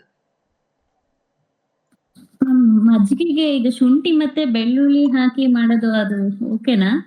ಅದೇ ಈಗ ಹೇಳಿದ್ನಲ್ಲ, ನಿಮಗೆ ಆಹಾರ ರೀತಿಯಲ್ಲಿ ತಗೊಳ್ತಾ ಇದ್ದೀರಾ, ರುಚಿ ಹೆಚ್ಚಿಸ್ಕೊಳ್ಳೋದಕ್ಕೆ ಅಥವಾ ಅಗ್ನಿಶಕ್ತಿಯನ್ನು ವೃದ್ಧಿ ಮಾಡ್ಕೊಳ್ಳೋದಕ್ಕೆ ಅಂದರೆ ಮಜ್ಜಿಗೆ, ಶುಂಠಿ, ಬೆಳ್ಳುಳ್ಳಿ ಎಲ್ಲ ಹಾಕಿ ತಗೊಳ್ಬಹುದು. ಬಟ್ ಬಾಡಿ ಕೂಲ್ ಡೌನ್ ಆಗಬೇಕು ಅಂತ ಮಜ್ಜಿಗೆ ಕುಡಿತಾ ಇದ್ದೀನಿ, ಆ ಮಜ್ಜಿಗೆಗೆ ಚೆನ್ನಾಗಿ ಶುಂಠಿ, ಬೆಳ್ಳುಳ್ಳಿ, ಹಸಿಮೆಣಸಿನ್ಕಾಯಿ ಎಲ್ಲ ಹಾಕಿ ಕುಡಿತಾ ಇದ್ದೀನಿ ಅಂದರೆ ನೀವು ಯಾವ ಪರ್ಪಸ್ಸಿಗೋಸ್ಕರ ಕುಡಿತಾ ಇದ್ದೀರಾ ಅದು ಅಲ್ಲಿ ಆ ಪರ್ಪಸ್ ಸರ್ವ್ ಆಗೋದಿಲ್ಲ. ಇದು ಇವಾಗ ಸಮ್ಮರ್ ಅಲ್ಲಿ ನಾವು ಹರಳೆಣ್ಣೆನ ಯಾವಾಗ ಅಂದ್ರೆ ನೈಟ್ ತಗೋಬೋದಾ ಅಥವಾ ಮಾರ್ನಿಂಗ್ ಖಾಲಿ ಹೊಟ್ಟೆಗೆ ನೀರ್ಗೆ ಹಾಕಿ ಕುಡಿತಾರಲ್ಲ ಅದು ಯಾವ್ದು ಬೆಸ್ಟ್ ಆಗುತ್ತೆ ಮ್ಯಾಮ್, ಮಕ್ಳಿಗಾಗ್ಲಿ ನಮ್ಗೆ ಆಗ್ಲಿ? ನಿಮ್ದು ಪ್ರಶ್ನೆ ಇನ್ನೊಮ್ಮೆ ಕೇಳ್ತೀರಾ? ಇದು ಹರಳೆಣ್ಣೆ ಈಗ ಸಮ್ಮರ್ ಅಲ್ಲಿ ಸ್ವಲ್ಪ ಅಂಗೈ ಎಲ್ಲ ಉರಿ ಬರುತ್ತಲ್ಲ, ಅದಕ್ಕೆ ಹರಳೆಣ್ಣೆ ತಗೊಂಡ್ರೆ ಹೊಟ್ಟೆಗೆ ತಂಪಾಗುತ್ತೆ ಅಂತ ಹೇಳ್ತಾರ ಅಜ್ಜಿ. ಅದಕ್ಕೆ ಅದನ್ನ ನಾವು ಯಾವಾಗ ತಗೋಬೇಕು, ಹೇಗ್ ತಗೋಬೇಕು ಅಂತ. ಅಗೇನ್ ಇದು ನೀವು ಈ ಕ್ವೆಶನ್ ಕೇಳಿದ್ ತುಂಬಾ ಒಳ್ಳೇದಾಯ್ತು. ಆಕ್ಚುಲಿ ಹರಳೆಣ್ಣೆ ಅನ್ನೋದು ತಂಪು ಅಂತ ನಾವೆಲ್ಲರೂ ರೂಢಿಯಲ್ಲಿ ಮಾತಾಡ್ತೀವಿ. ಅಂಡ್ ಎಫೆಕ್ಟು ಕೂಡ ನಾವು ಹಾಗೆ ತಲೆ ತುಂಬ ನೋವಿದ್ದಾಗ, ಕಣ್ಣುರಿ ಎಲ್ಲ ಇದ್ದಾಗ ಹರಳೆಣ್ಣೆ ತಲೆಗೆ ಹಾಕೊಂಡ್ರೆ ಕೂಲ್ ಆಗುತ್ತೆ, ಕಣ್ಣುರಿ ಇದೆಲ್ಲ ಕಡಿಮೆ ಆಗುತ್ತೆ. ಯಾರಿಗೆ ಕಣ್ಣು ಕೆಂಪಾಗುತ್ತೆ ಅವರಿಗೆ ಅದೆಲ್ಲ ಕಡಿಮೆ ಆಗುತ್ತೆ ಅಂತ ನೋಡಿದ್ದೀವಿ. ಆದರೆ ಅದರ ಗುಣವನ್ನು ನೋಡಬೇಕಾದ್ರೆ ಹರಳೆಣ್ಣೆ ಉಷ್ಣ, ಯಾವುದೇ ಎಣ್ಣೆ ಆಗಲಿ ಎಲ್ಲವೂ ಎಣ್ಣೆಗಳು ಉಷ್ಣ ಎಕ್ಸೆಪ್ಟ್ ಕೊಬ್ಬರಿ ಎಣ್ಣೆ. ಸ್ವಾಭಾವಿಕವಾಗಿಯೇ ಹರಳೆಣ್ಣೆ ಉಷ್ಣವನ್ನು ಹೆಚ್ಚು ಮಾಡುವಂತಹ ಪ್ರಾಪರ್ಟಿ ಇರೋದು. ಹಾಗಾದರೆ ಇದು ಹೇಗೆ ಹೆಲ್ಪ್ ಆಗ್ತಿದೆ? ಎಲ್ಲರೂ ಮಾಡ್ಕೊಂಡಿದ್ದೀವಿ, ಈವನ್ ನಾನು ಈಗ ಹೇಳ್ತಾ ಇದ್ದೀನಿ ಉಷ್ಣ ಅಂತ, but even in my experience I have seen ಹರಳೆಣ್ಣೆ ಹಚ್ಚಿದಾಗ ನಮಗೆ ತಂಪಾಗುತ್ತೆ. ಅಗೇನ್ ಇದರಲ್ಲಿ ಎರಡು ವಿಷಯವನ್ನ ಗಮನಿಸಬೇಕು. ಒಂದು, ಎಲ್ಲರಿಗೆ ಎಲ್ಲ ಸಂದರ್ಭದಲ್ಲಿ ಹರಳೆಣ್ಣೆ ಹಚ್ಚಿದಾಗೆಲ್ಲ ತಂಪೆ ಆಗತ್ತಾ, ಅಥವಾ ಏನು ನಾವು ಎಕ್ಸ್ಪೆಕ್ಟ್ ಮಾಡ್ತಾ ಇದ್ದೀವಿ ಅದೇ ಕ್ವಾಲಿಟಿ ನಮಗೆ ಸಿಗತ್ತಾ ಅಂತ ಫಸ್ಟ್ ಅಬ್ಸರ್ವ್ ಮಾಡಬೇಕು. ಸಮ್ಟೈಮ್ಸ್ ಅದು ಆಗಿರಲ್ಲ. ಯಾರಿಗೆ ಈಗ ಸಪೋಸ್ ಆಲ್ರೆಡಿ ತಲೆ ಭಾರ ಇದ್ದು ನೆಗಡಿ ಇನ್ನೇನು ಮೂಗಲ್ ಸುರಿಯಕ್ಕೆ ಶುರುವಾಗಿದೆ, ಕಫ ಇದೆ ಅಂತ ಇದ್ದವರಿಗೆ ಹರಳೆಣ್ಣೆ ಹಚ್ಚಿದಾಗ ಇನ್ನೂ ಜೋರಾಗಿ ಕಫ ಸುರಿಯೋಕ್ಕೆ ಶುರುವಾಗುತ್ತೆ, ಕಫ ಇದ್ದಿದ್ದು ಕರ್ಗಕ್ಕೆ ಶುರುವಾಗುತ್ತೆ. ಇಷ್ಟು ಹೊತ್ತು ಹರಳೆಣ್ಣೆ ಹಚ್ಚೋವರೆಗೆ ತಲೆ ಅಷ್ಟೇ ಭಾರ ಇತ್ತು, ಇವಾಗ ನೆಗಡಿನೂ ಶುರುವಾಯಿತು, ಗಂಟ್ಲು ನೋವು ಶುರುವಾಯಿತು ಅಂತ ಹೇಳೋದು ನೋಡಿರ್ತೀವಿ. ಸೊ ಇದು ಏನು ಮಾಡ್ತಾ ಇದೆ ಎಕ್ಸಾಕ್ಟ್ಲಿ ಅಂದರೆ, ನಾವು ತಲೆಗೆ ಯೂಶಲಿ ತಲೆಗೆ ಹಚ್ತೀವಲ್ಲ ತಂಪಾಗಬೇಕು ಅಂತ, ಅವಾಗ ಏನಾಗುತ್ತೆ ಅಂದರೆ ತಲೆ ಈಸ್ ಮೇನ್ ಸೀಟ್ ಫಾರ್ ಕಫ ದೋಷ. ಸೊ ಅದರಲ್ಲಿ ಆಲ್ರೆಡಿ ಕಫದ ಅಂಶ ಇದ್ದೇ ಇರುತ್ತೆ. ಹಾಗಾಗಿ ನಾವು ಹರಳೆಣ್ಣೆ ಹಚ್ಚಿದಾಗ ಅದ್ರ ಎಬ್ಸಾರ್ಪ್ಷನ್ ಆದ ಕೂಡಲೇ ಅದು ಕಫವನ್ನು ಕರಗ್ಸಕ್ಕೆ ಶುರು ಮಾಡುತ್ತೆ ಬಿಕಾಸ್ ಆಫ್ ಇಟ್ಸ್ ಪ್ರಾಪರ್ಟೀಸ್. ಹರಳೆಣ್ಣೆ ಅದನ್ನು ಕಫವನ್ನು ಕರಗ್ಸಕ್ಕೆ ಶುರು ಮಾಡುತ್ತೆ. ಸೊ ಕಫ ಒಮ್ಮೆಲೆ ಕರಗಿದಾಗ ಅದು ಕಫ is nothing but it has cooling properties. ಶೀತ ಆದಾಗ ನಮಗೆ ಕಫ ಹೆಚ್ಚಾಗುತ್ತೆ ಅಂತ ಅಬ್ಸರ್ವ್ ಮಾಡಿದ್ದೀವಲ್ಲ, ಸೊ ಎರಡಕ್ಕೂ ಸಿಮಿಲರ್ ಪ್ರಾಪರ್ಟೀಸ್ ಇದೆ. ಹಾಗಾಗಿ ಕಫ ಕರಗಿದ ಕೂಡಲೇ ಅದು ತಂಪು ಅನ್ನೋ ಫೀಲಿಂಗನ್ನು ಕೊಡುತ್ತೆ, ಯಾಕಂದರೆ ಅದು ಕಫ ಆ್ಯಕ್ಚುಲಿ ತಂಪು. ಸೊ ಇದರಿಂದಾಗಿ ನಮಗೆ ಕಣ್ಣುರಿ ಏನಿತ್ತು ಅದು ಕಡಿಮೆ ಆಯಿತು. ಯಾಕೆ ಅಂದರೆ ಅಲ್ಲಿ ಪಿತ್ತ ಹೆಚ್ಚಾಗಿತ್ತು, ಅದಕ್ಕೆ ಉರಿ ಬರ್ತಾ ಇತ್ತು. ಈಗ ಕಫ ಇದ್ದಿದ್ದು ಕರಗಿ ಆ ಪಿತ್ತದ ಜಾಗವನ್ನು ಕಫ ಓವರ್ಟೇಕ್ ಮಾಡ್ತು. ಹಾಗಾಗಿ ಏನಾಯಿತು, ಕಣ್ಣುರಿ ಕಡಿಮೆ ಆಯಿತು. ಬಟ್ ಅಲ್ಲಿ ಆಗಿದ್ದು ನಾಟ್ ಬಿಕಾಸ್ ಆಫ್ ಹರಳೆಣ್ಣೆ ಈಸ್ ತಂಪು, ಬಟ್ ಬಿಕಾಸ್ ಹರಳೆಣ್ಣೆ ಈಸ್ ಉಷ್ಣ. It made kapha to melt and take the place of pitta. So ಹಾಗಾಗಿ ನಮಗೆ ರಿಸಲ್ಟಲ್ಲಿ ತಂಪು, ಉರಿ ಇದ್ದಿದ್ದು ಕಡಿಮೆ ಆಯಿತು, ಹಾಗಾಗಿ ತಂಪು ಅಂತ ಅಂದ್ಕೊಳ್ಳೋದು ಸಹಜವಾಗಿ ನೋಡ್ತೀವಿ. ಬಟ್ ವೆರಾಸ್ ಇಟ್ ಈಸ್ ನಾಟ್ ತಂಪು. ಹಾಗಾದರೆ ಹಚ್ಚಬಾರ್ದಾ?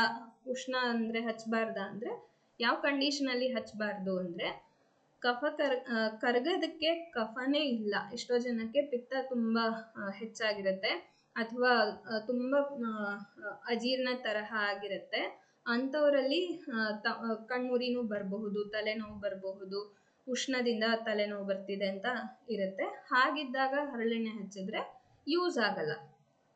ಸೊ ಯಾರಿಗೆ ಯೂಸ್ ಆಗುತ್ತೆ ಅಂದರೆ ಕಫ ಇದ್ದು ಅದು ಕರಗೋದಕ್ಕೆ ಒಂದು ರೀತಿ ಒಂದು ಸ್ಟಿಮ್ಯುಲೇಷನ್ ಬೇಕಿದ್ದಾಗ ಹರಳೆಣ್ಣೆ ಹಚ್ಚೋದು ಹೆಲ್ಪ್ ಆಗುತ್ತೆ. ಇನ್ನು ಇದೇ ರೀತಿ ನೀವು ಕೇಳಿದ ಕ್ವೆಶನ್ನು ಅಂಗೈಯಲ್ಲಿ ಉರಿ ಇರುತ್ತಲ್ಲ ಅದನ್ನು ಹೋಗಿಸ್ಕೊಳ್ಬೇಕು ಅಂದರೆ ಹರಳೆಣ್ಣೆ ತಗೊಳ್ಳುವ ಅಭ್ಯಾಸ. ಇದು ಈಗಿನ ಕಾಲದಲ್ಲಿ very rarely we see, not many people will be doing this practice. But ವೆರಸ್ ಎಷ್ಟೋ ಜನ ಮಾಡ್ತಾರೆ, ನಿಮ್ಮ ಮನೇಲಿ ಅಜ್ಜಿ ಇದ್ದಾರೆ, ಅವ್ರು ಹೇಳ್ತಿದ್ದಾರೆ. ಸೊ ಹಾಗಾಗಿ ನಿಮಗೆ ಗೊತ್ತಿದೆ. ಎಷ್ಟೋ ಜನಕ್ಕೆ ಇದು ಗೊತ್ತು ಸಹ ಇರೋದಿಲ್ಲ. ಅಗೇನ್ ಇಲ್ಲೂ ಅಷ್ಟೇ ಏನಾಗುತ್ತೆ ಒಳಗೆ ಆ್ಯಕ್ಷನ್ ಅಂದರೆ ಇದು ತಂಪು ಮಾಡೋ ಆ್ಯಕ್ಷನ್ ಅಲ್ಲ ಕ್ಯಾಸ್ಟರ್ ಆಯಿಲ್ದು. ಎಕ್ಸೆಸ್ ಪಿತ್ತ ಏನಿರುತ್ತೆ ಅದನ್ನು ಮೋಷನ್ನಲ್ಲಿ ಅದು ದ್ರವವಾಗಿ ಹೋಗೋ ರೀತಿ ಮಾಡುತ್ತೆ. ನಾವು ಹರಳೆಣ್ಣೆ ತೊಗೊಂಡಾಗ, ಕ್ಯಾಸ್ಟರ್ ಆಯಿಲ್ ತೊಗೊಂಡಾಗ ನಮಗೆ ಲೂಸ್ ಮೋಷನ್ ಆಗುತ್ತೆ, ಒಂದ್ಸಲ ಆದರೂ ಆಗೇ ಆಗುತ್ತೆ. ಸೊ ಅದೇನಾಗುತ್ತೆ, ಬಾಡಿಯಲ್ಲಿರುವ ಎಕ್ಸೆಸ್ ಪಿತ್ತ ಅಥವಾ ಉಷ್ಣದ ಅಂಶ ಏನಿರುತ್ತೆ ಅದು ಮೋಷನ್ ಆ್ಯಂಡ್ ಯೂರಿನ್ ಮೂಲಕ ಹೊರಗೆ ಹೋಗುತ್ತೆ. ಎಕ್ಸೆಸ್ ಪಿತ್ತ ಹೊರಗೆ ಹೋಗಿದ ತಕ್ಷಣ ಎಲ್ಲೆಲ್ಲಿ ಉರಿ ಇತ್ತೋ ಅಥವಾ ಎಲ್ಲಿ ಪಿತ್ತದ ತೊಂದರೆ ಇತ್ತೋ ಅದೆಲ್ಲ ಒಂದು ಸಲಕ್ಕೆ ಕಡಿಮೆ ಆಗುತ್ತೆ. ಹಾಗಾಗಿ ನಮಗೆ ಹರಳೆಣ್ಣೆ ತಗೊಂಡಾಗ ಉರಿ ಇತ್ಯಾದಿಗಳು ಕಡಿಮೆ ಆಗಿರುತ್ತೆ. ಅದಕ್ಕೆ ನಾವು ಅದನ್ನು ತಂಪು ಅಂತ ತಿಳ್ಕೊಳ್ತೀವಿ. ಸೊ ಇದು ನಿಮ್ಮ ಫಸ್ಟ್ ಪ್ರಶ್ನೆಗೆ ಇದು ಉತ್ತರ. ಸೆಕೆಂಡ್ ಪಾರ್ಟ್ ಯಾವಾಗ ತಗೊಳ್ಬಹುದು ಮತ್ತೆ ಹೇಗೆ ತಗೊಂಡ್ರೆ ಒಳ್ಳೇದು? ಓಕೆ, ಹರಳೆಣ್ಣೆ ತಗೊಳ್ಳೋದಕ್ಕೆ ಸೇಫೆಸ್ಟ್ ಆಪ್ಷನ್ ಅಂದರೆ ಹಾಲಿನ ಜೊತೆ ತಗೊಳ್ಳೋದು. ಹಿಂದಿನ ಕಾಲದಲ್ಲೂ ಎಲ್ಲ ಹಾಲಿನ ಜೊತೆಗೆ ಕೊಡ್ತಾ ಇದ್ದಿದ್ದು. ಆಮೇಲೆ ಅದು ಹಾಲಿನ ಜೊತೆ ಕುಡಿಯೋದು ಕೆಲವರಿಗೆ ಹಾಲು ಇಷ್ಟ ಆಗಲ್ಲ, ಸ್ಮೆಲ್ ಇಷ್ಟ ಆಗಲ್ಲ, ಹರಳೆಣ್ಣೆ ವಾಸನೆ ಇಷ್ಟ ಆಗಲ್ಲ, ಎರಡೂ ಸೇರಿದಾಗ ಇನ್ನೂ ಕುಡಿಯೋಕ್ಕೆ ಕಷ್ಟ ಆಗುತ್ತೆ ಅನ್ನೋ ಕಾರಣಕ್ಕೆ ನೀರು ಅಥವಾ ಹಾಗೆ ಕುಡಿಯೋ ಅಭ್ಯಾಸ ಬಂತು. ವೈ? ಬಿಕಾಸ್ ಹರಳೆಣ್ಣೆ ತುಂಬ ಅದರ ತೀಕ್ಷ್ಣತೆಯನ್ನು ಕಡಿಮೆ ಮಾಡಿ, ಅಂದರೆ ಇದು ಆ್ಯಸ್ ಅ ಮೆಡಿಸಿನ್ ಆಗಿ ತಗೊಳ್ತಾ ಇಲ್ಲ, ಮನೆಯಲ್ಲೇ ಮನೆ ಮದ್ದು ಥರ ತಗೊಳ್ತಾ ಇರೋದ್ರಿಂದ safe option medium is milk, ಹಾಲಿನ ಜೊತೆ ತಗೊಳ್ಳೋದು. ಯಾವಾಗ ತಗೊಳ್ಳೋದು ಅನ್ನೋದಕ್ಕೆ ಒಂದು, ಯು ಶುಡ್ ನಾಟ್ ಹ್ಯಾವ್, ಅಂದರೆ ಪದೇ ಪದೇ ತಾನಾಗೆ ಲೂಸ್ ಮೋಷನ್ ಆಗುತ್ತೆ, ಸ್ವಲ್ಪ ಊಟದಲ್ಲಿ ಹೆಚ್ಚು ಕಡಿಮೆ ಆದ್ರೂ ತಾನಾಗಿ ಲೂಸ್ ಮೋಷನ್ ಆಗಿಬಿಡತ್ತೆ ಅಂತ ಇದ್ದರೆ ಅವರು ಇದನ್ನು ಡಾಕ್ಟರ್ನ ಕೇಳದೆ ತಗೊಳ್ಳೋದು ಒಳ್ಳೆಯದಲ್ಲ. ಆ್ಯಂಡ್ ತುಂಬ ರಿಪೀಟೆಡ್ ಆಗಿ ವಾರದಲ್ಲಿ 2 ದಿನ ತೊಗೊಂಡ್ಬಿಡೋದು ಆ ಥರ ಎಲ್ಲ ಮಾಡೋದು, ಅಂದರೆ ಡಾಕ್ಟರ್ನ ಸಲಹೆ ಇಲ್ಲದೆ ನಮ್ಮ ದೇಹದ ನೇಚರ್ನ ಅರ್ಥ ಮಾಡಿಕೊಳ್ಳದೆ ಪದೇ ಪದೇ ತಗೊಳ್ಳೋದು ತಪ್ಪು. And not more than, as a ಮನೆ ಮದ್ದು ಹೋಮ್ ರೆಮಿಡಿಯಾಗಿ ತಗೊಳ್ಳುವಾಗ ನಾಟ್ ಮೋರ್ ದೆನ್ 1 ಟೀಸ್ಪೂನ್, ಅಂದರೆ ಅಪ್ರಾಕ್ಸಿಮೇಟ್ಲಿ ಅರೌಂಡ್ 5 to 8 ml ವರೆಗೆ ಅಂತ ಅಂದ್ಕೊಳ್ಬಹುದು. ಅದಕ್ಕಿಂತ ಜಾಸ್ತಿ ಕ್ವಾಂಟಿಟಿಯಲ್ಲಿ ಆ್ಯಸ್ ಅ ಹೋಮ್ ರೆಮಿಡಿ ತಗೊಳ್ಳೋದು ಬೇಡ. ಇದು ಅಡಲ್ಟ್ಸಿಗೆ. ಇನ್ನು ಮಕ್ಳಿಗೆ ಕೊಡೋದಾದರೆ ಇದಕ್ಕಿಂತಲೂ ಕಡಿಮೆ ಕ್ವಾಂಟಿಟಿಯಲ್ಲೇ ತಗೊಳ್ಬೇಕು. ಇನ್ನು ಯಾವ ಪರ್ಪಸ್ಸಿಗೋಸ್ಕರ ತಗೊಳ್ತಾ ಇದ್ದೀವಿ ಆ್ಯಂಡ್ ಯಾವ ಬಾಡಿ ನೇಚರ್ ಅನ್ನೋದನ್ನು ನೋಡಿಕೊಂಡು ಟೈಮಿಂಗ್ಸು ವೇರಿ ಆಗುತ್ತೆ. ಕೆಲವರು ಯೂಶಲಿ ನಾವೇನು ಹೇಳ್ತೀವಿ, ರಾತ್ರಿ ಊಟಕ್ಕಿಂತ ಮುಂಚೆ ಸ್ವಲ್ಪ ಹಾಲಿಗೆ, ಬೆಚ್ಚಗಿರೋ ಹಾಲಿಗೆ ಬೆಲ್ಲ ಅಥವಾ ಸಕ್ಕರೆಯನ್ನು ಹಾಕಿ ಹರಳೆಣ್ಣೆ ಪ್ರಯೋಗ ತಗೊಳ್ಬಹುದು ಅಂತ. ಅದರ್ವೈಸ್ ಬೆಳಗ್ಗೆ ಖಾಲಿ ಹೊಟ್ಟೆಗೆ ಇದನ್ನೇ ಸೇಮ್ ಅದೇ ರೀತಿ ಮಾಡಿ ತಗೊಳ್ಳೋದು ಅಂತ ಹೇಳ್ತೀವಿ. ಇದು 2 ಆಪ್ಷನ್ ನಾಟ್ ದ್ಯಾಟ್ ಹಾರ್ಮ್ಫುಲ್, ಸೇಫೆಸ್ಟೇನೆ. ಸೊ ಈ ರೀತಿಯಾಗಿ ಹರಳೆಣ್ಣೆ ಬಳಸ್ಬೋದು. ತುಂಬ ಫ್ರೀಕ್ವೆಂಟಾಗಿ ಬಳಸೋದು ಬೇಡ. ಆ್ಯಂಡ್ ಹರಳೆಣ್ಣೆ ತೊಗೊಂಡು ಅಭ್ಯಾಸ ಇಲ್ಲದೇ ಇದ್ದವರು, ಯಾವತ್ತೂ ತೊಗೊಂಡಿಲ್ಲ, ಇದೇ ಫಸ್ಟ್ ಟೈಮ್ ಇಲ್ಲಿ ನೀವು ಹೇಳಿದ್ರಿ ಅಂತ ತಗೊಳ್ಳೋರು ಅಂತ ಇದ್ದರೆ ಹಾಗೆ ಒಂದೇ ಸಲಕ್ಕೆ ತಗೊಳ್ಬೇಡಿ. ಫಸ್ಟ್ ನಿಮ್ಮ ಬಾಡಿ ಕಂಡೀಷನ್, ಅಂದರೆ ಅಜೀರ್ಣದ ತೊಂದರೆ ಇದ್ದು ನೀವು ಅದನ್ನು ಹರಳೆಣ್ಣೆ ಮೋಷನ್ ಸರಿ ಆಗ್ತಿಲ್ಲ ಅಂತನೋ ಅಥವಾ ಕೂಲ್ ಡೌನ್ ಆಗಬೇಕು ಅಂತನೋ ತೊಗೊಂಡ್ರೆ ಬೇರೆ ತೊಂದರೆಗಳು ಬರಬಹುದು. ಹಾಗಾಗಿ ಮೊದಲಿಂದ ತಗೊಳ್ಳೋದು ಅಭ್ಯಾಸ ಇಲ್ಲದಿದ್ದರೆ ಅಥವಾ ಇಂಡೈಜೆಷನ್ ಪ್ರಾಬ್ಲಮ್ ಇತ್ಯಾದಿ ಇದ್ದರೆ ಇಲ್ಲಿ ಹೇಳಿದ ಕೇಳಿಕೊಂಡು ನೀವೇ ಪ್ರಯೋಗ ಮಾಡೋದು ಬೇಡ. ಫಸ್ಟ್ ಒಂದ್ಸಲ ಕನ್ಸಲ್ಟ್ ಮಾಡಿ ನಿಮ್ಮ ದೇಹಕ್ಕೆ ಸೂಟ್ ಆಗುತ್ತೆ ಅಂತ ಇದ್ದರೆ ಮಾತ್ರ ತಗೊಳ್ಬಹುದು. Thank you.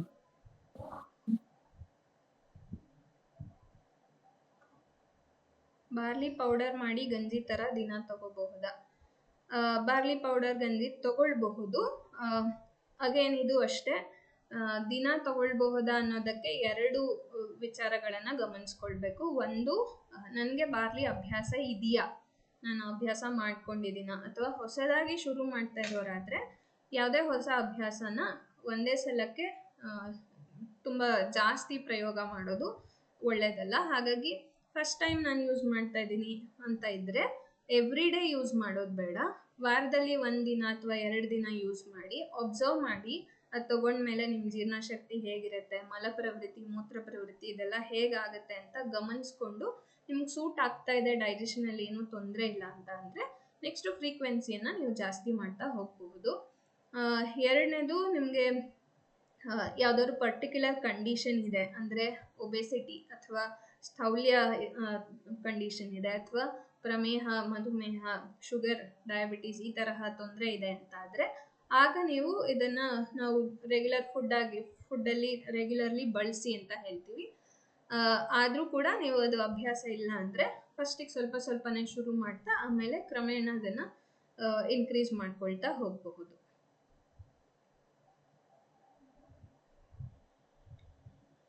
ಕರಿಬೇವು ಮತ್ತು ಜೀರಿಗೆ ಖಾಲಿ ಹೊಟ್ಟೆಯಲ್ಲಿ ಸೇವಿಸಬಹುದಾ? ಯಾವ ಪರ್ಪಸ್ಸಿಗೆ ಅಂತ ನೀವು ಮೆನ್ಷನ್ ಮಾಡಿಲ್ಲ. ಸೊ ಅದು ಈ 2 ಕಾಂಬಿನೇಷನ್ ಏನಕ್ಕೆ, ಏನು ಉದ್ದೇಶಕ್ಕೋಸ್ಕರ ತಗೊಳ್ಳುವ ಯೋಚನೆ ಮಾಡಿದ್ದೀರಾ ಅನ್ನೋದು ತಿಳ್ಕೊಳ್ಬೇಕು. ಎರಡನೇದು, ಜೀರಿಗೆದು ನಾವು ಈಗಾಗಲೇ ಸೆಷನಲ್ಲಿ ಕೇಳಿಸ್ಕೊಂಡ್ವಿ.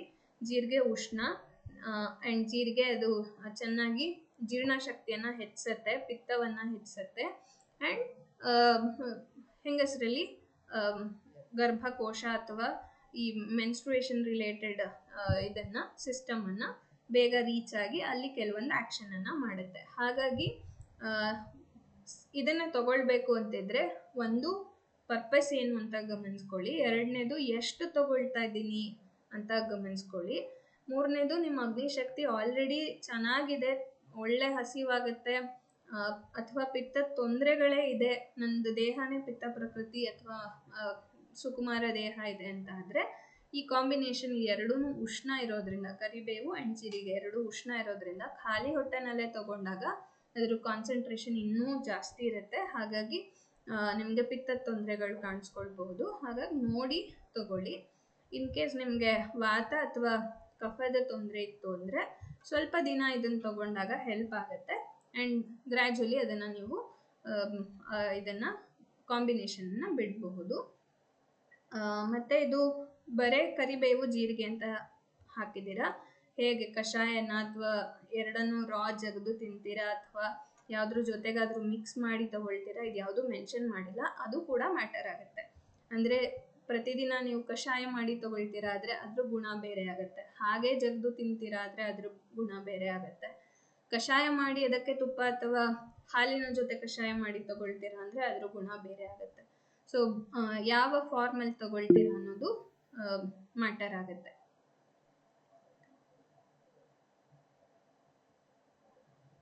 Yes, basil seeds and chia seeds are not the same. They both are different actually. But ಎರಡೂ ನಮಗೆ ನೀರಿಗೆ ಹಾಕಿದ ತಕ್ಷಣ ಒಂದೇ ರೀತಿ ಕಾಣೋದ್ರಿಂದ ಕೆಲವರಿಗೆ ಅದು ಕನ್ಫ್ಯೂಷನ್ ಕ್ರಿಯೇಟ್ ಮಾಡುತ್ತೆ. ಎರಡೂ ಬೇರೆ ಗಿಡಗಳ ಬೀಜಗಳು.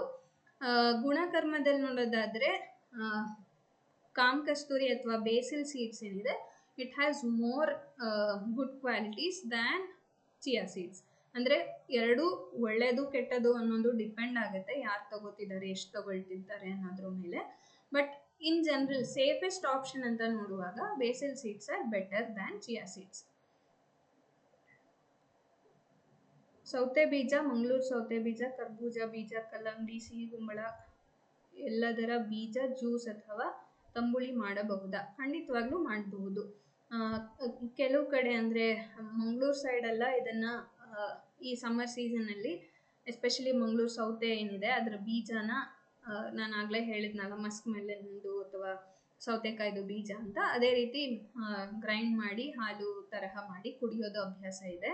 ಅದು ಕೂಡ ತಂಪು ಅನ್ನುವ ಕಾರಣಕ್ಕೇನೆ. ಹಾಗಾಗಿ ಇದು ತಗೊಳ್ಬಹುದು, ಪ್ರತಿದಿನ ಬೇಡ. ಮತ್ತು ನಿಮಗೇನಾದರೂ ಅತಿಮೂತ್ರ ಪ್ರವೃತ್ತಿ ಅಥವಾ ಮೂತ್ರ ರಿಲೇಟೆಡ್ ಏನಾದ್ರು ತೊಂದರೆ ಇದ್ರೆ ಒಂದ್ಸಲ ಡಾಕ್ಟರ್ನ ಕೇಳಿ ತಗೊಳ್ಳಿ.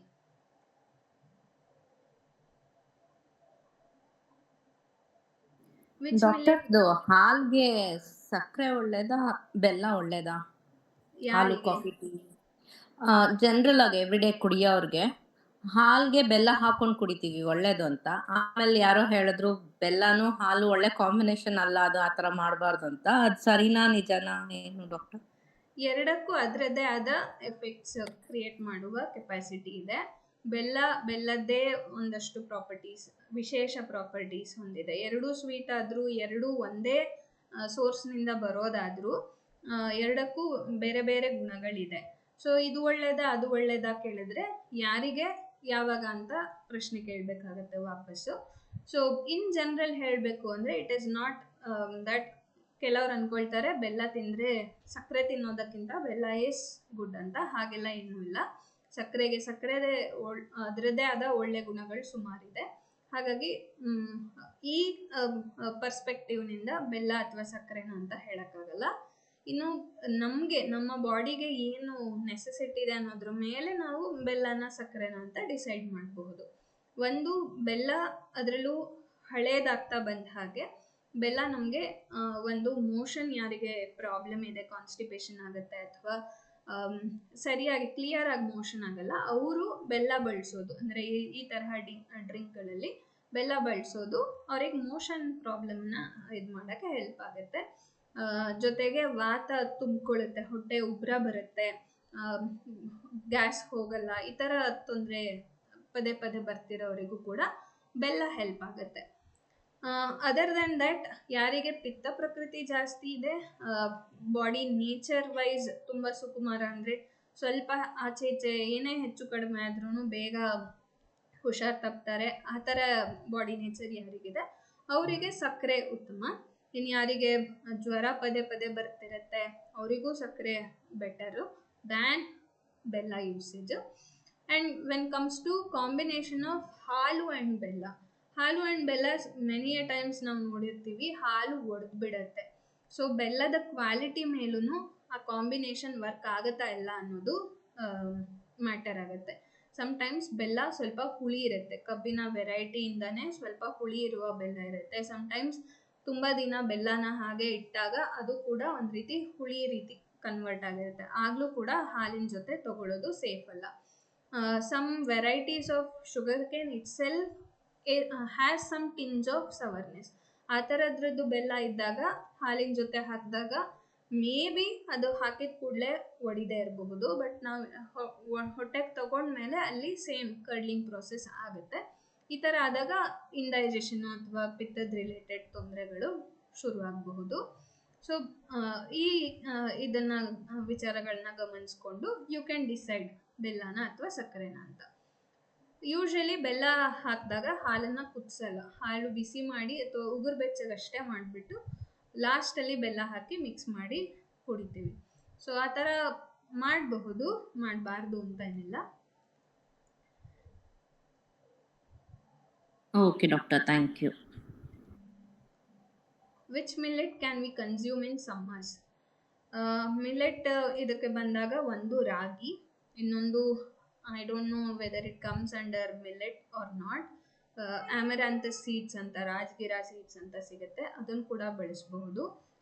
Of course it is not under, doesn't come under millets. ಅದನ್ನು ಕೂಡ ಯೂಸ್ ಮಾಡಬಹುದು. ನವಣೆಯನ್ನು ಯೂಸ್ ಮಾಡಬಹುದು. All other I guess it is not summer specific, ಅಂದರೆ ತಂಪು ಮಾಡುತ್ತೆ ಅನ್ನೋದು ತರಹದ್ದು ಯಾವುದೂ ಇಲ್ಲ. Ragi and this what I said, rajgira ಅಥವಾ amaranthus seeds. Thank you doctor. Okay, ಹಾಗಿದ್ರೆ ಬೇಸಿಗೆಯಲ್ಲಿ ತಲೆಗೆ ತೆಂಗಿನ ಎಣ್ಣೆ, ಹರಳೆಣ್ಣೆ ಅಥವಾ ಇನ್ಯಾವ ಎಣ್ಣೆ ಉತ್ತಮ? ತೆಂಗಿನ ಎಣ್ಣೆ is best and safest option during summers. Both internal ಯೂಸಿಗಿರಬಹುದು, ಹಚ್ಚೋದಕ್ಕಿರಬಹುದು. ತೆಂಗಿನ ಎಣ್ಣೆ ಇಸ್ ಸೇಫೆಸ್ಟ್ ಆಪ್ಷನ್. ಹರಳೆಣ್ಣೆ ಯಾರಿಗೆ ಅದೇ ಹೇಳಿದ್ನಲ್ಲ, ಯಾರಿಗೆ ಕಫ ಇದ್ದು ಅದು ಕರಗಬೇಕಾಗಿರುತ್ತೆ ಆ ರೀತಿ ಇದ್ದಾಗ ಹರಳೆಣ್ಣೆ ಓಕೆ, ಅಥವಾ ಒನ್ಸ್ ಇನ್ ಅ ವೈಲ್ ಎಲ್ಲ ದಿನ ತೆಂಗಿನೆಣ್ಣೆ ಹಚ್ತಾ ಇದ್ದೀನಿ, ವಾರಕ್ಕೆ 1 ದಿನ ಅಥವಾ 15 ದಿನಕ್ಕೆ 1 ದಿನ ಹರಳೆಣ್ಣೆ ಹಚ್ತೀನಿ ಅಂದರೆ ಅದು ಕೂಡ ಓಕೆ. ಇದೆರಡು ಬಿಟ್ಟು ಬೇಸಿಗೆ ಸ್ಪೆಸಿಫಿಕ್ ಅಂತ ಯಾವುದೇ ಎಣ್ಣೆ ಹೇಳಲಿಕ್ಕಾಗಲ್ಲ. ಇನ್ನು ಪ್ರಾಸೆಸ್ಡ್ ಎಣ್ಣೆಗಳನ್ನು ನೀವು ಬಳಸ್ಕೋಬೋದು. ಅಂದರೆ ತೆಂಗಿನ ಎಣ್ಣೆಗೆ ಕೆಲವೊಂದು ಹೂಗಳನ್ನು ಹಾಕಿಟ್ಟು ಪ್ರಾಸೆಸ್ ಮಾಡಿದಾಗ ಅದು ಇನ್ನಷ್ಟು ಕೂಲ್ ಆಗುತ್ತೆ. ಈ ರೀತಿ ಡಿಫ್ರೆಂಟ್ ಎಣ್ಣೆಗಳನ್ನು ಬಳಸ್ಕೊಳ್ಬಹುದು.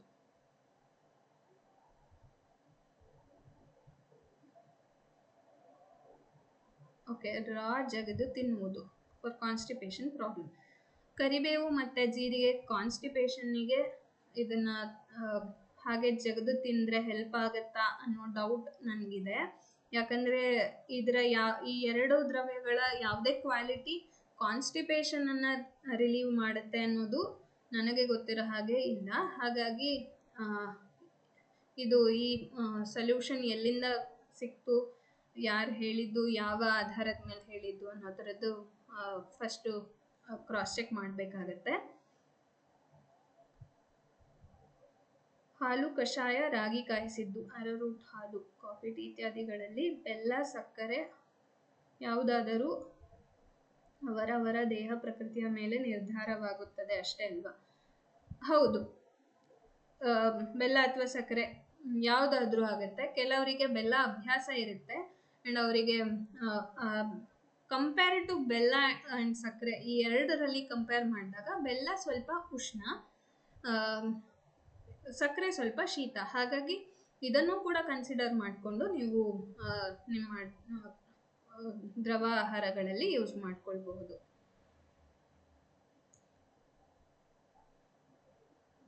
ಫಾರ್ ಗಸಗಸೆ ಪಾಯಸ, ಬೆಲ್ಲ and milk they add, is it okay?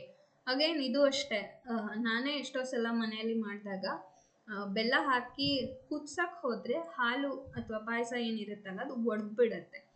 So ಯಾವುದೇ ರೀತಿ ಎಷ್ಟೊಂದು ಬೆಲ್ಲಗಳನ್ನು ಟ್ರೈ ಮಾಡಿದ್ದೀನಿ, ಬಟ್ ಕುದಿಸಿದ್ರೆ ಅದು ಒಡಿತಾ ಹೋಗುತ್ತೆ. ಹಾಗಾಗಿ ಆ ಥರ ಒಡಿತಾ ಇದೆ ಅಂದರೆ ಅದರಲ್ಲಿ ಸವರ್ನೆಸ್ ಇದೆ ಆ್ಯಂಡ್ ಹಾಲಿನ ಜೊತೆ ಆ ಬೆಲ್ಲ ಸೂಟ್ ಆಗಲ್ಲ ಅಂತ. ಅದೇ ಎಲ್ಲ ಪಾಯಸ ಎಲ್ಲ ಮಾಡಿ ಕುದಿಸಿ ಆದಮೇಲೆ ಕಡೆಗೆ ಸ್ವಲ್ಪ ಟೆಂಪ್ರೇಚರು ಸ್ವಲ್ಪ ಮಟ್ಟಿಗೆ ಕಡಿಮೆ ಆದಮೇಲೆ ಬೆಲ್ಲನ ಮಿಕ್ಸ್ ಮಾಡಿಕೊಂಡ್ರೆ ಹಾಲು ಒಡೆಯೋದಿಲ್ಲ, ಹುಳಿ ಇರಲಿಲ್ಲ ಅಂದರೆ, ಒಳ್ಳೆ ಬೆಲ್ಲ ಆಗಿತ್ತು ಅಂದರೆ ಆವಾಗ ಯೂಸ್ ಮಾಡಬಹುದು. ಅದೇ ಹೇಳಿದ್ನಲ್ಲ, ಬೇರೆ ಕೆಲವೊಂದು ಫ್ಯಾಕ್ಟರ್ಸ್ನ ಕನ್ಸಿಡರ್ ಮಾಡ್ಬೋದು. ನನ್ನ ದೇಹ ಪ್ರಕೃತಿ ಸ್ವಲ್ಪ ಉಷ್ಣ ಇದೆ, ಬಾಡಿ ಕೂಲ್ ಆಗಬೇಕು, ಬೇಗ ನನಗೆ ಪಿತ್ತದ ತೊಂದರೆಗಳು ಬರುತ್ತೆ ಅಂದರೆ ಸಕ್ಕರೆ ಯೂಸ್ ಮಾಡೋದು ಬೆಟರು. ನನ್ನ ಬಾಡಿ ನೇಚರ್ ಸ್ವಲ್ಪ ಶೀತ ಇದೆ ಮತ್ತು ಮೋಷನ್ ಪ್ರಾಬ್ಲಮ್ ಇದೆ, ಆಗಾಗ ಕಾನ್ಸ್ಟಿಪೇಷನ್ ಆಗೋದು ಅಥವಾ ಕರೆಕ್ಟಾಗಿ ಮೋಷನ್ ಕ್ಲಿಯರ್ ಅಂತ ಅನ್ನಿಸದೇ ಇರೋದು ಇದೆ ಅಂದರೆ ಯು ಕ್ಯಾನ್ ಚೂಸ್ ಬೆಲ್ಲ.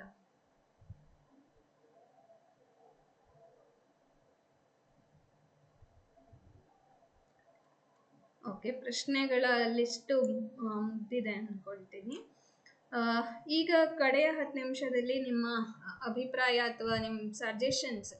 ಈಗ ನಾವು ನಿಮ್ಗೆಲ್ರಿಗೂ ಗೊತ್ತಿರೋ ಹಾಗೆ 3 ವರ್ಷದಿಂದ ನಾವು ಈ ಪ್ರೋಗ್ರಾಮ್ನ ಮಾಡ್ತಾ ಇದ್ದೀವಿ ಆ್ಯಂಡ್ ಈ 3 ವರ್ಷದಲ್ಲಿ menstruation related women health series ಏನಿದೆ ಇದನ್ನು ನಾವು ಆಲ್ರೆಡಿ 3 ಬಾರಿ ರಿಪೀಟ್ ಮಾಡಿ ಒಂದು ಲೆವೆಲಿಗೆ ಮುಗಿಸಿದ್ದೀವಿ.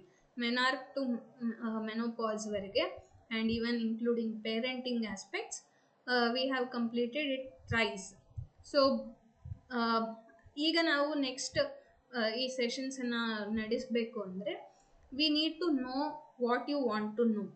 ಅಂದರೆ ನಿಮಗೆ ಈಗ ಮುಂದೆ ಏನಂತ ತಿಳ್ಕೊಳ್ಬೇಕು ಅಂತ ಆಸಕ್ತಿ ಇದೆ, ನೀವು ಆಲ್ರೆಡಿ ಮೆನ್ಸ್ಟ್ರುಯೇಷನ್ ಸೀರೀಸನ್ನು ಕೇಳಿದ್ದೀರಾ ಅಂತ ಅಂದರೆ ಎಲ್ಲರೂ ಮೆಜಾರಿಟಿ, ಮತ್ತು ಅದನ್ನೇ ಕಂಟಿನ್ಯೂ ಮಾಡೋದ್ರಲ್ಲಿ ಅರ್ಥ ಇರಲ್ಲ, ಅಥವಾ ನಿಮಗೆ ಕೆಲವು ಅದರಲ್ಲಿ ಸಂಶಯಗಳು ಉಳಿದಿದೆ, ಕೆಲವೊಂದು ಕಾನ್ಸೆಪ್ಟ್ ಅರ್ಥ ಆಗಿಲ್ಲ ಅಂತಂದರೆ ನಾವು ಆ ವಿಷಯವನ್ನೇ ಪರ್ಟಿಕ್ಯುಲರ್ ಆಗಿ ತಗೊಂಡು ಮತ್ತೆ ಮಾತಾಡಬಹುದು. ಅಥವಾ ನಮಗೆ ಆ ವಿಷಯ ಬೇಡ, ಬೇರೆ ಇನ್ನೂ ಕೆಲವು ವಿಷಯಗಳು ತಿಳ್ಕೊಳ್ಳೋ ಆಸಕ್ತಿ ಇದೆ ಆ್ಯಂಡ್ ನೀಡ್ ಇದೆ ನಮಗೆ ಅಂತ ಇದ್ದರೆ ಅದನ್ನು ಕೂಡ ನೀವು ಮೆನ್ಷನ್ ಮಾಡಿ ಹೇಳಬಹುದು.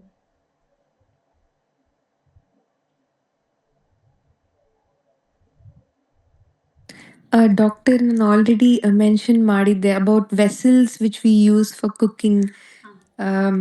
ಲೈಕ್ ಇವಾಗ tin vessels they use and brass bronze ಎಲ್ಲ ಯೂಸ್ ಮಾಡ್ತಾರೆ. So how does it differ, what properties do they have and what type of body, ಅಂದ್ರೆ ನಮ್ಗಿರೋ ವಾತ ಪಿತ್ತ ಕಫಾಗೆ ಅದು ಹೆಂಗ್ ಮ್ಯಾನೇಜ್ ಮಾಡುತ್ತೆ, ಅದು ಸ್ವಲ್ಪ ಹೇಳಿದ್ರೆ ಚೆನ್ನಾಗಿರುತ್ತೆ doctor. Okay. For this, we need to prepare a lot of things because ಇದು ಯಾವುದೂ ಡೈರೆಕ್ಟ್ ಆಗಿ ಹೀಗೆ ಅಂತ ಮೆನ್ಷನ್ ಮಾಡಿರುವಂತಹ ವಿಷಯಗಳಲ್ಲ. ಹಾಗಾಗಿ ಇದರ ಹಿಂದೆ ಇರುವ ಪ್ರಿನ್ಸಿಪಲ್ಸ್ನ ಅರ್ಥ ಮಾಡಿಕೊಂಡು ಈಗ ಎಟ್ ಪ್ರೆಸೆಂಟ್ ಇರುವ ಆಪ್ಷನ್ಗಳನ್ನು ಇಟ್ಕೊಂಡು ನಾವು ನೋಡಿ ಮಾಡಬೇಕಾಗತ್ತೆ. For that we will need time. We ask you time for that preparation. Sure doctor. Actually ಇವಾಗ ಈ ಸ್ಟೈನ್ಲೆಸ್ ಸ್ಟೀಲ್ ಪಾತ್ರೆ ಎಲ್ಲ ಇಟ್ಸ್ ವೆರಿ ರೀಸೆಂಟ್ ಅಲ್ವಾ. ಮುಂಚೆ ಈ ಬ್ರಾಸ್ ಅಲ್ಲೇ ತಾನೇ ಮಾಡ್ತಾ ಇದ್ದಿದ್ದು, ಇವಾಗ ಎಲ್ಲ ಬಿಟ್ಟೋಯ್ತು ಬಿಕಾಸ್ ಕಾಸ್ಟ್ ಇದು ಕಡಿಮೆ ಇದೆ ಅಂತ switching over to this. So ಅದಕ್ಕೆ ಕೇಳಿದೆ ಡಾಕ್ಟರ್, ಬೇರೆ ಏನಿಲ್ಲ. Thank you. It's very interesting topic and it is very subtle. We don't even consider these points to be considered. So we'll consider this topic in our future sessions. Yes doctor, sure doctor, thank you. Any other suggestions ಅಥವಾ ಬೇರೆ ಯಾವುದೇ ನಿಮ್ಮ opinion, ಈ ರೀತಿ ಇದ್ದರೆ program ನಮಗೆ ಚೆನ್ನಾಗಿ ಅನಿಸುತ್ತೆ ಇತ್ಯಾದಿ, ನಿಮ್ಮ ಏನೇ ಫೀಡ್ಬ್ಯಾಕ್ ಇದ್ದರೂ ಅದನ್ನು ಆನೆಸ್ಟಾಗಿ ಹೇಳ್ಕೊಳ್ಳಿ. ಹಾಗೆ ಅದು ನಮಗೆ ನೆಕ್ಸ್ಟ್ ಪ್ರೋಗ್ರಾಮ್ಸನ್ನು ಪ್ಲ್ಯಾನ್ ಮಾಡಿ ಎಕ್ಸಿಕ್ಯೂಟ್ ಮಾಡೋದಕ್ಕೆ ಹೆಲ್ಪ್ ಆಗುತ್ತೆ. ಆ್ಯಂಡ್ ನಿಮಗೆ ಅದು ಹೆಲ್ಪ್ ಆಗೋದು ನಮ್ಗೆ ಇಂಪಾರ್ಟೆಂಟ್. ನಮ್ಮ ಆಸಕ್ತಿ ನಮಗೇನು ಹೇಳಬೇಕು ಅನಿಸುತ್ತೆ ಅದನ್ನು ಹೇಳೋದಕ್ಕಿಂತ ನಿಮಗೇನು ಯೂಸ್ಫುಲ್ ಆಗುತ್ತೆ ನಿಮ್ಮ ಡೈಲಿ ಲೈಫ್ನಲ್ಲಿ, ನಿಮ್ಮ ಲೈಫನ್ನು ಬೆಟರ್ ಆಗೋದಕ್ಕೆ ಏನು ಹೆಲ್ಪ್ ಆಗುತ್ತೆ ಅದ್ರ ಬಗ್ಗೆ ಮಾತಾಡೋದು ಇಸ್ ಮೋಸ್ಟ್ ಯೂಸ್ಫುಲ್. ಹೇಳಿ. ಇತ್ತೀಚೆಗೆ ತುಂಬಾ ಜನ B12 ಡಿಫಿಷಿಯನ್ಸಿ ಅಂತಾರೆ, ಎಲ್ಲ ಏನೇ ತಿಂದು ಸರಿಗಿದ್ರು ಅಂಡ್ ಆಲ್ಸೋ ಥೈರಾಯ್ಡ್ ಬರುತ್ತೆ ಅಂತ, ಅದೆಲ್ಲ ಹೆಲ್ಪ್ ಆಗೋ ತರದ್ದು ಯಾವ್ದನ್ನ ಸೆಷನ್ ಮಾಡ್ತೀರಾ ಡಾಕ್ಟರ್?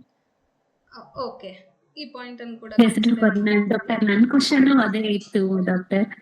ಅಂದ್ರೆ ತುಂಬಾ ಮಕ್ಳುಗಳಲ್ಲಿ ಥೈರಾಯ್ಡ್ ಕಾಣಿಸ್ಕೊಂತಿದೆ ಇವಾಗ. ಏನ್ ರೀಸನ್ ಅದ್ ಬರ್ತಿದೆ? ಅದು ಫುಡ್ ಇಂದ ಬರ್ತಿದೆ ಅಥವಾ ಹೆರಿಡಿಟಿ ಇಂದ ಬರ್ತಿದೆ? ಅದೇನಂತ ಗೊತ್ತಾಗ್ತಿಲ್ಲ, ಅದು ಹೇಗೆ ಅಂತ. ಅದ್ರ ಬಗ್ಗೆ ಸ್ವಲ್ಪ ಡೀಪ್ ಆಗಿ ಬೇಕಾಗಿತ್ತು, ಥೈರಾಯ್ಡ್ ಬಗ್ಗೆ. ಅದ್ರಲ್ಲಿ ಎಸ್ಪೆಷಲಿ ಮಕ್ಳುಗಳಿಗೆ ಬರ್ತಿರೋದ್ರ ಬಗ್ಗೆ. ಡಾಕ್ಟರ್, ಇದು ವಿರುದ್ಧ ಆಹಾರ ಬಗ್ಗೆ ಸೆಷನ್ಸ್ ಬೇಕಿತ್ತು. ಸಾರಿ, ಕೇಳಿಸ್ತಿಲ್ಲ. ವಿರುದ್ಧ ಆಹಾರ ಬಗ್ಗೆ ತಿಳ್ಕೊಳ್ಬೇಕಿತ್ತು. ಯಾಕಂದ್ರೆ ಡೈಲಿ ಇದ್ರ ಜೊತೆ ತಿನ್ಬೋದಾ ಅನ್ನೋ ಕನ್ಫ್ಯೂಷನ್ಸ್ ಇರುತ್ತೆ, ಅದಕ್ಕೆ. ಹಾಗೆ ಈ ಬೇಳೆ ಕಾಳುಗಳು ಮತ್ತೆ ಅದ್ರ ಬಗ್ಗೆ ಏನೋ ಸ್ವಲ್ಪ ಬೇಕು ಡಾಕ್ಟರ್. ಕಾಳುಗಳಾಗಿ ಹೇಗೆ ಯಾವ ದಾಲ್ನ ಜಾಸ್ತಿ ಯೂಸ್ ಮಾಡ್ಬೇಕು, ಯಾವ ಕಾಳುಗಳನ್ನ ಯೂಸ್ ಮಾಡಿದ್ರೆ ಒಳ್ಳೇದು, ಮತ್ತೆ ಮೊಳಕೆ ಕಟ್ಟಿರೋ ಕಾಳನ್ನ ನಾವು ವಾರದಲ್ಲಿ ಒಂದ್ಸರಿ ಯೂಸ್ ಮಾಡೋದು ಒಳ್ಳೇದಾ ಅಥವಾ ದಿನ ಬಿಟ್ಟು ದಿನ ಯೂಸ್ ಮಾಡೋದು ಒಳ್ಳೇದಾ? ಅದು ಸ್ವಲ್ಪ ಇನ್ಫಾರ್ಮೇಶನ್ ಬೇಕು ಡಾಕ್ಟರ್. ಇದನ್ನ ನಾವು ಮಾತಾಡಿದೀವಿ, ನೀವು ಅಟೆಂಡ್ ಮಾಡಿಲ್ವಾ ಅಥವಾ? ಮಾಡಿಲ್ಲ ನಾನು. ಓಕೆ, ಸೊ ಮತ್ತೆ ಅದನ್ನ ರಿಪೀಟ್ ಮಾಡ್ಬೇಕು ಅಂತನಾ? ಹೌದು ಡಾಕ್ಟರ್. ಓಕೆ, ಇನ್ಯಾವುದೇ ಸಜೆಷನ್ಸ್ ಇದ್ರು ಹೇಳಿ, ನಾನು ನೋಟ್ ಮಾಡ್ಕೊಳ್ತಾ ಇದ್ದೀನಿ. ಈವನ್ ಈ ಪ್ರಾಣಾಯಾಮ ಬಗ್ಗೆ ಡಾಕ್ಟರ್, ಅಂದ್ರೆ ಬರ್ತಿದೆ. ಸಾರಿ, ಹೇಳಿ. ನೀವು ಮಾತಾಡಿ. ಅಲ್ಲ, ಇದು ಪ್ರಾಣಾಯಾಮ ಎಲ್ರೂ ಮಾಡ್ಲೇಬೇಕಂದ್ರೆ not the exact procedure like yoga ಅವ್ರು ಹೇಳ್ಕೊಡೋ ತರ, ಬಟ್ ಇದು ಎಲ್ರೂ ಮಾಡ್ಬೇಕಾ? ಇದು is it a daily procedure or in case ಮಾಡ್ಬೋದು ಅಂದ್ರೆ ಮಿನಿಮಲ್ ಆಗಿ ಎಷ್ಟು ಮಾಡೋದು? ಇವಾಗ 5 ಸಲ ಮಾಡಿದ್ರೆ ಸಾಕು, ಆ ತರ ಏನಾದ್ರು? ಇದು ಪ್ರಾಣಾಯಾಮ ಬಗ್ಗೆ ಸುಮ್ನೆ ಒಂದು ಓವರ್ ವ್ಯೂ ತರ. Okay doctor. ಹೇಳಿ ವಿಜಯಶ್ರೀ ಅವರೇ, ನೀವೇನೋ ಹೇಳ್ತಾ ಇದ್ದೀರಿ. ಮ್ಯಾಮ್, ಅದು ಇವಾಗ ಆರ್ಥರೈಟಿಸ್ ಫೀವರ್ ಅಂತ ಏನೋ ಬರ್ತಿದೆಯಂತೆ. ತುಂಬಾ ಜನ ನಮ್ಮ ಪಕ್ಕದ ಮನೇಲಿ 4-5 ಜನಕ್ಕಾಗಿದೆ. ಬಟ್ ಅದು 6 months ಜಾಯಿಂಟ್ ಪೇನ್ ಹೋಗಲ್ಲ, ಆತರ ಫೀವರ್ ಬರ್ತಿದೆ. ಈಗ ಒಂದ್ಸರಿ ವೈರಲ್ ಫೀವರ್ ಬಂದ್ರೆ ಸಾಕು, ಅದಾಗತ್ತೆ. ತುಂಬಾ ಜನ ನಾನು ಕೇಳಿದೀನಿ ಆ ವಿಷಯನ. ಸೊ ಅದ್ ಯಾಕೆ ಬರ್ತಿದೆ, ಮತ್ತೆ ನಾವು ಬರ್ದೇ ಇರೋ ತರ ಏನ್ ಮಾಡಬಹುದು, ಒಂದು ಅದ್ರ ಬಗ್ಗೆ ಸ್ವಲ್ಪ ಇನ್ಫಾರ್ಮೇಶನ್ ಬೇಕಿತ್ತು. ರಿಚಾ ಅವರೇ ಹೇಳಿ.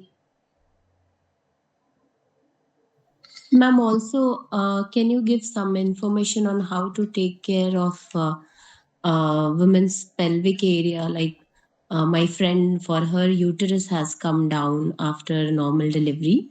So those kind of information also, if you give, it will be helpful. How to take care of the pelvic area after normal delivery. Okay. Sure. We'll consider these points. Archana ಅವರು ಹೇಳಿ, ಕೈ ಎತ್ತಿದ್ದೀರಾ.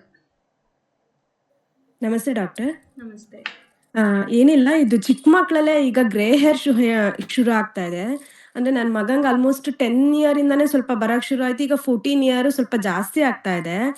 ಅಂದರೆ ತುಂಬ ನಾವು junk ಕೊಡಲ್ಲ, ಏನಿಲ್ಲ.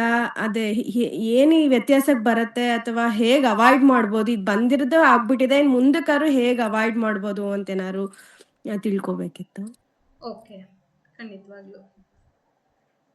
Doctor, ಅದನ್ನ ಒಂದೇ ಒಂದು ಕಾಣಿಸ್ಕೊಂಡಿದೆ. ಅವಳಿಗೀಗ 10 ಇಯರ್ಸ್, ಬಟ್ ಮುಂದೆ ಜಾಸ್ತಿ ಆಗುತ್ತಾ ಏನು ಅಂತ ಗೊತ್ತಾಗಿಲ್ಲ, ಅದು ಏನ್ ಮಾಡೋದು ಅಂತ. ಓಕೆ. ಹಲೋ ಹಲೋ ಹಲೋ, ಹೇಳಿ.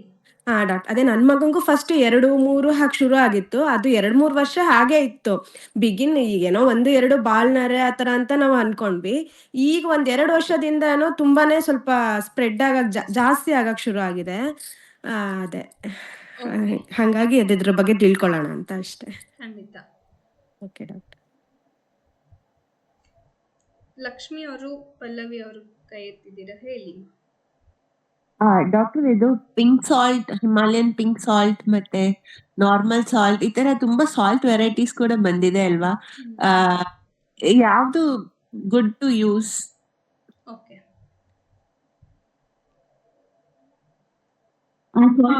ಸೈಂಧವ ಲವಣನು ಬಳಸಬಹುದಾ ಅಡ್ಗೆಗೆ ಅಂತ ಕೇಳ್ತಾರೆ, ಸೊ ಅದನ್ನು ಯೂಸ್ ಮಾಡಬಹುದಾ ಅಂತ ಹೇಳಿ.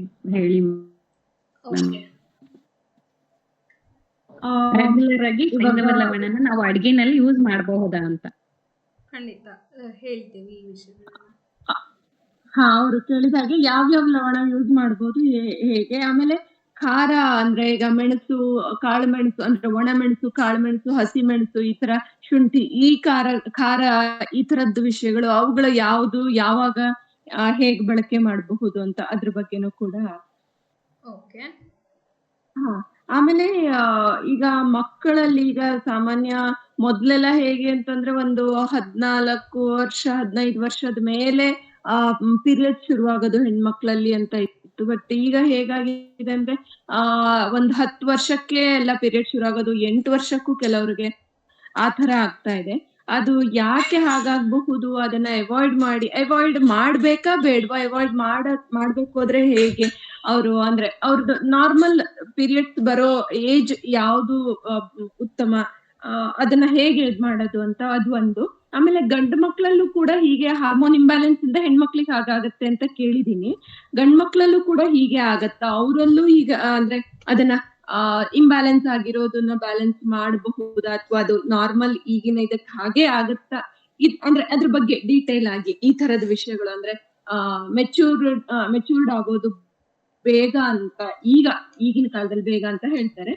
ಅದು ಅಂದ್ರೆ ಹಾಗೆ ಬಿಡಬಹುದಾ ಅಥವಾ ಅದನ್ನ ಸರಿ ಮಾಡ್ಬೇಕಾ? ಅದ್ರ ಬಗ್ಗೆ ಹೇಗೆ ಗಂಡ್ ಮಕ್ಳು ಹೆಣ್ಮಕ್ಳು ಇಬ್ರಲ್ಲೂ ಕೂಡ. ಆಮೇಲೆ ಮೊದ್ಲಿನ ಸೆಷನ್ಸ್ ಎಲ್ಲ ರೆಕಾರ್ಡೆಡ್ ಇದೆಯಾ? ಈ ಮುಂಚೆ ಆಗಿರೋ ವುಮನ್ ಹೆಲ್ತ್ ಸೆಷನ್ಸ್ ಎಲ್ಲ ರೆಕಾರ್ಡೆಡ್ ಇದೆಯಾ? ಯೂಟ್ಯೂಬ್ ಅಲ್ಲಿ ಎಲ್ಲಾದ್ರೂ ಸಿಗಬಹುದಾ? ಯೂಟ್ಯೂಬ್ ಅಲ್ಲಿ ಇದೆ. ಅಂದ್ರೆ ಈಗ ಲಾಸ್ಟ್ ಒಂದು 6 ಅಥವಾ 8 ಮಂತ್ಸ್ನಿಂದ ಏನೇನು ಸೆಷನ್ ಆಗಿದೆ ಅದೆಲ್ಲವೂ ಕೂಡ ಯೂಟ್ಯೂಬ್ನಲ್ಲೇ ಇದೇ ಚಾನೆಲ್ನಲ್ಲೇ ಇದೆ. ಮತ್ತೆ ಬೇಕಿದ್ರೆ ಲಿಂಕ್ ಅನ್ನ ಶೇರ್.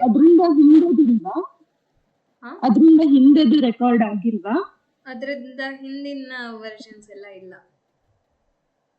ಯೂಟ್ಯೂಬ್ ನಲ್ಲಿ. ಅದೇ ವುಮನ್ ಹೆಲ್ತ್ ಸೀರೀಸ್ ನಾವು ಮಿಸ್ ಮಾಡ್ಕೊಂಡಿದೀವಿ, ಅಂದ್ರೆ ಅಲ್ಲೊಂಥರ ಬೇರೆಯವ್ರು ಮಿಸ್ ಮಾಡ್ಕೊಂಡಿದಾರ ಗೊತ್ತಿಲ್ಲ. ಹಾಗಾಗಿ ಅಂದ್ರೆ ಆಕ್ಚುಲಿ ನಾವು ಇಲ್ಲ ಅಂತಂದ್ರೆ ವಿಮೆನ್ ಹೆಲ್ತ್ ಸೀರೀಸ್ ಅದು ಹೊಸದಾಗಿ ಶುರು ಮಾಡಿ 3rd ಟೈಮ್ ಶುರು ಮಾಡಿದಾಗಿನಿಂದ ಏನು ಇದಿದೆ ಅದಷ್ಟು ರೆಕಾರ್ಡಿಂಗ್ಸ್ ಯೂಟ್ಯೂಬ್ ನಲ್ಲಿ ಫುಲ್ ಸೆಷನ್ಸ್ ಇದೆ. ಅದನ್ನ ನೀವು ನೋಡಬಹುದು.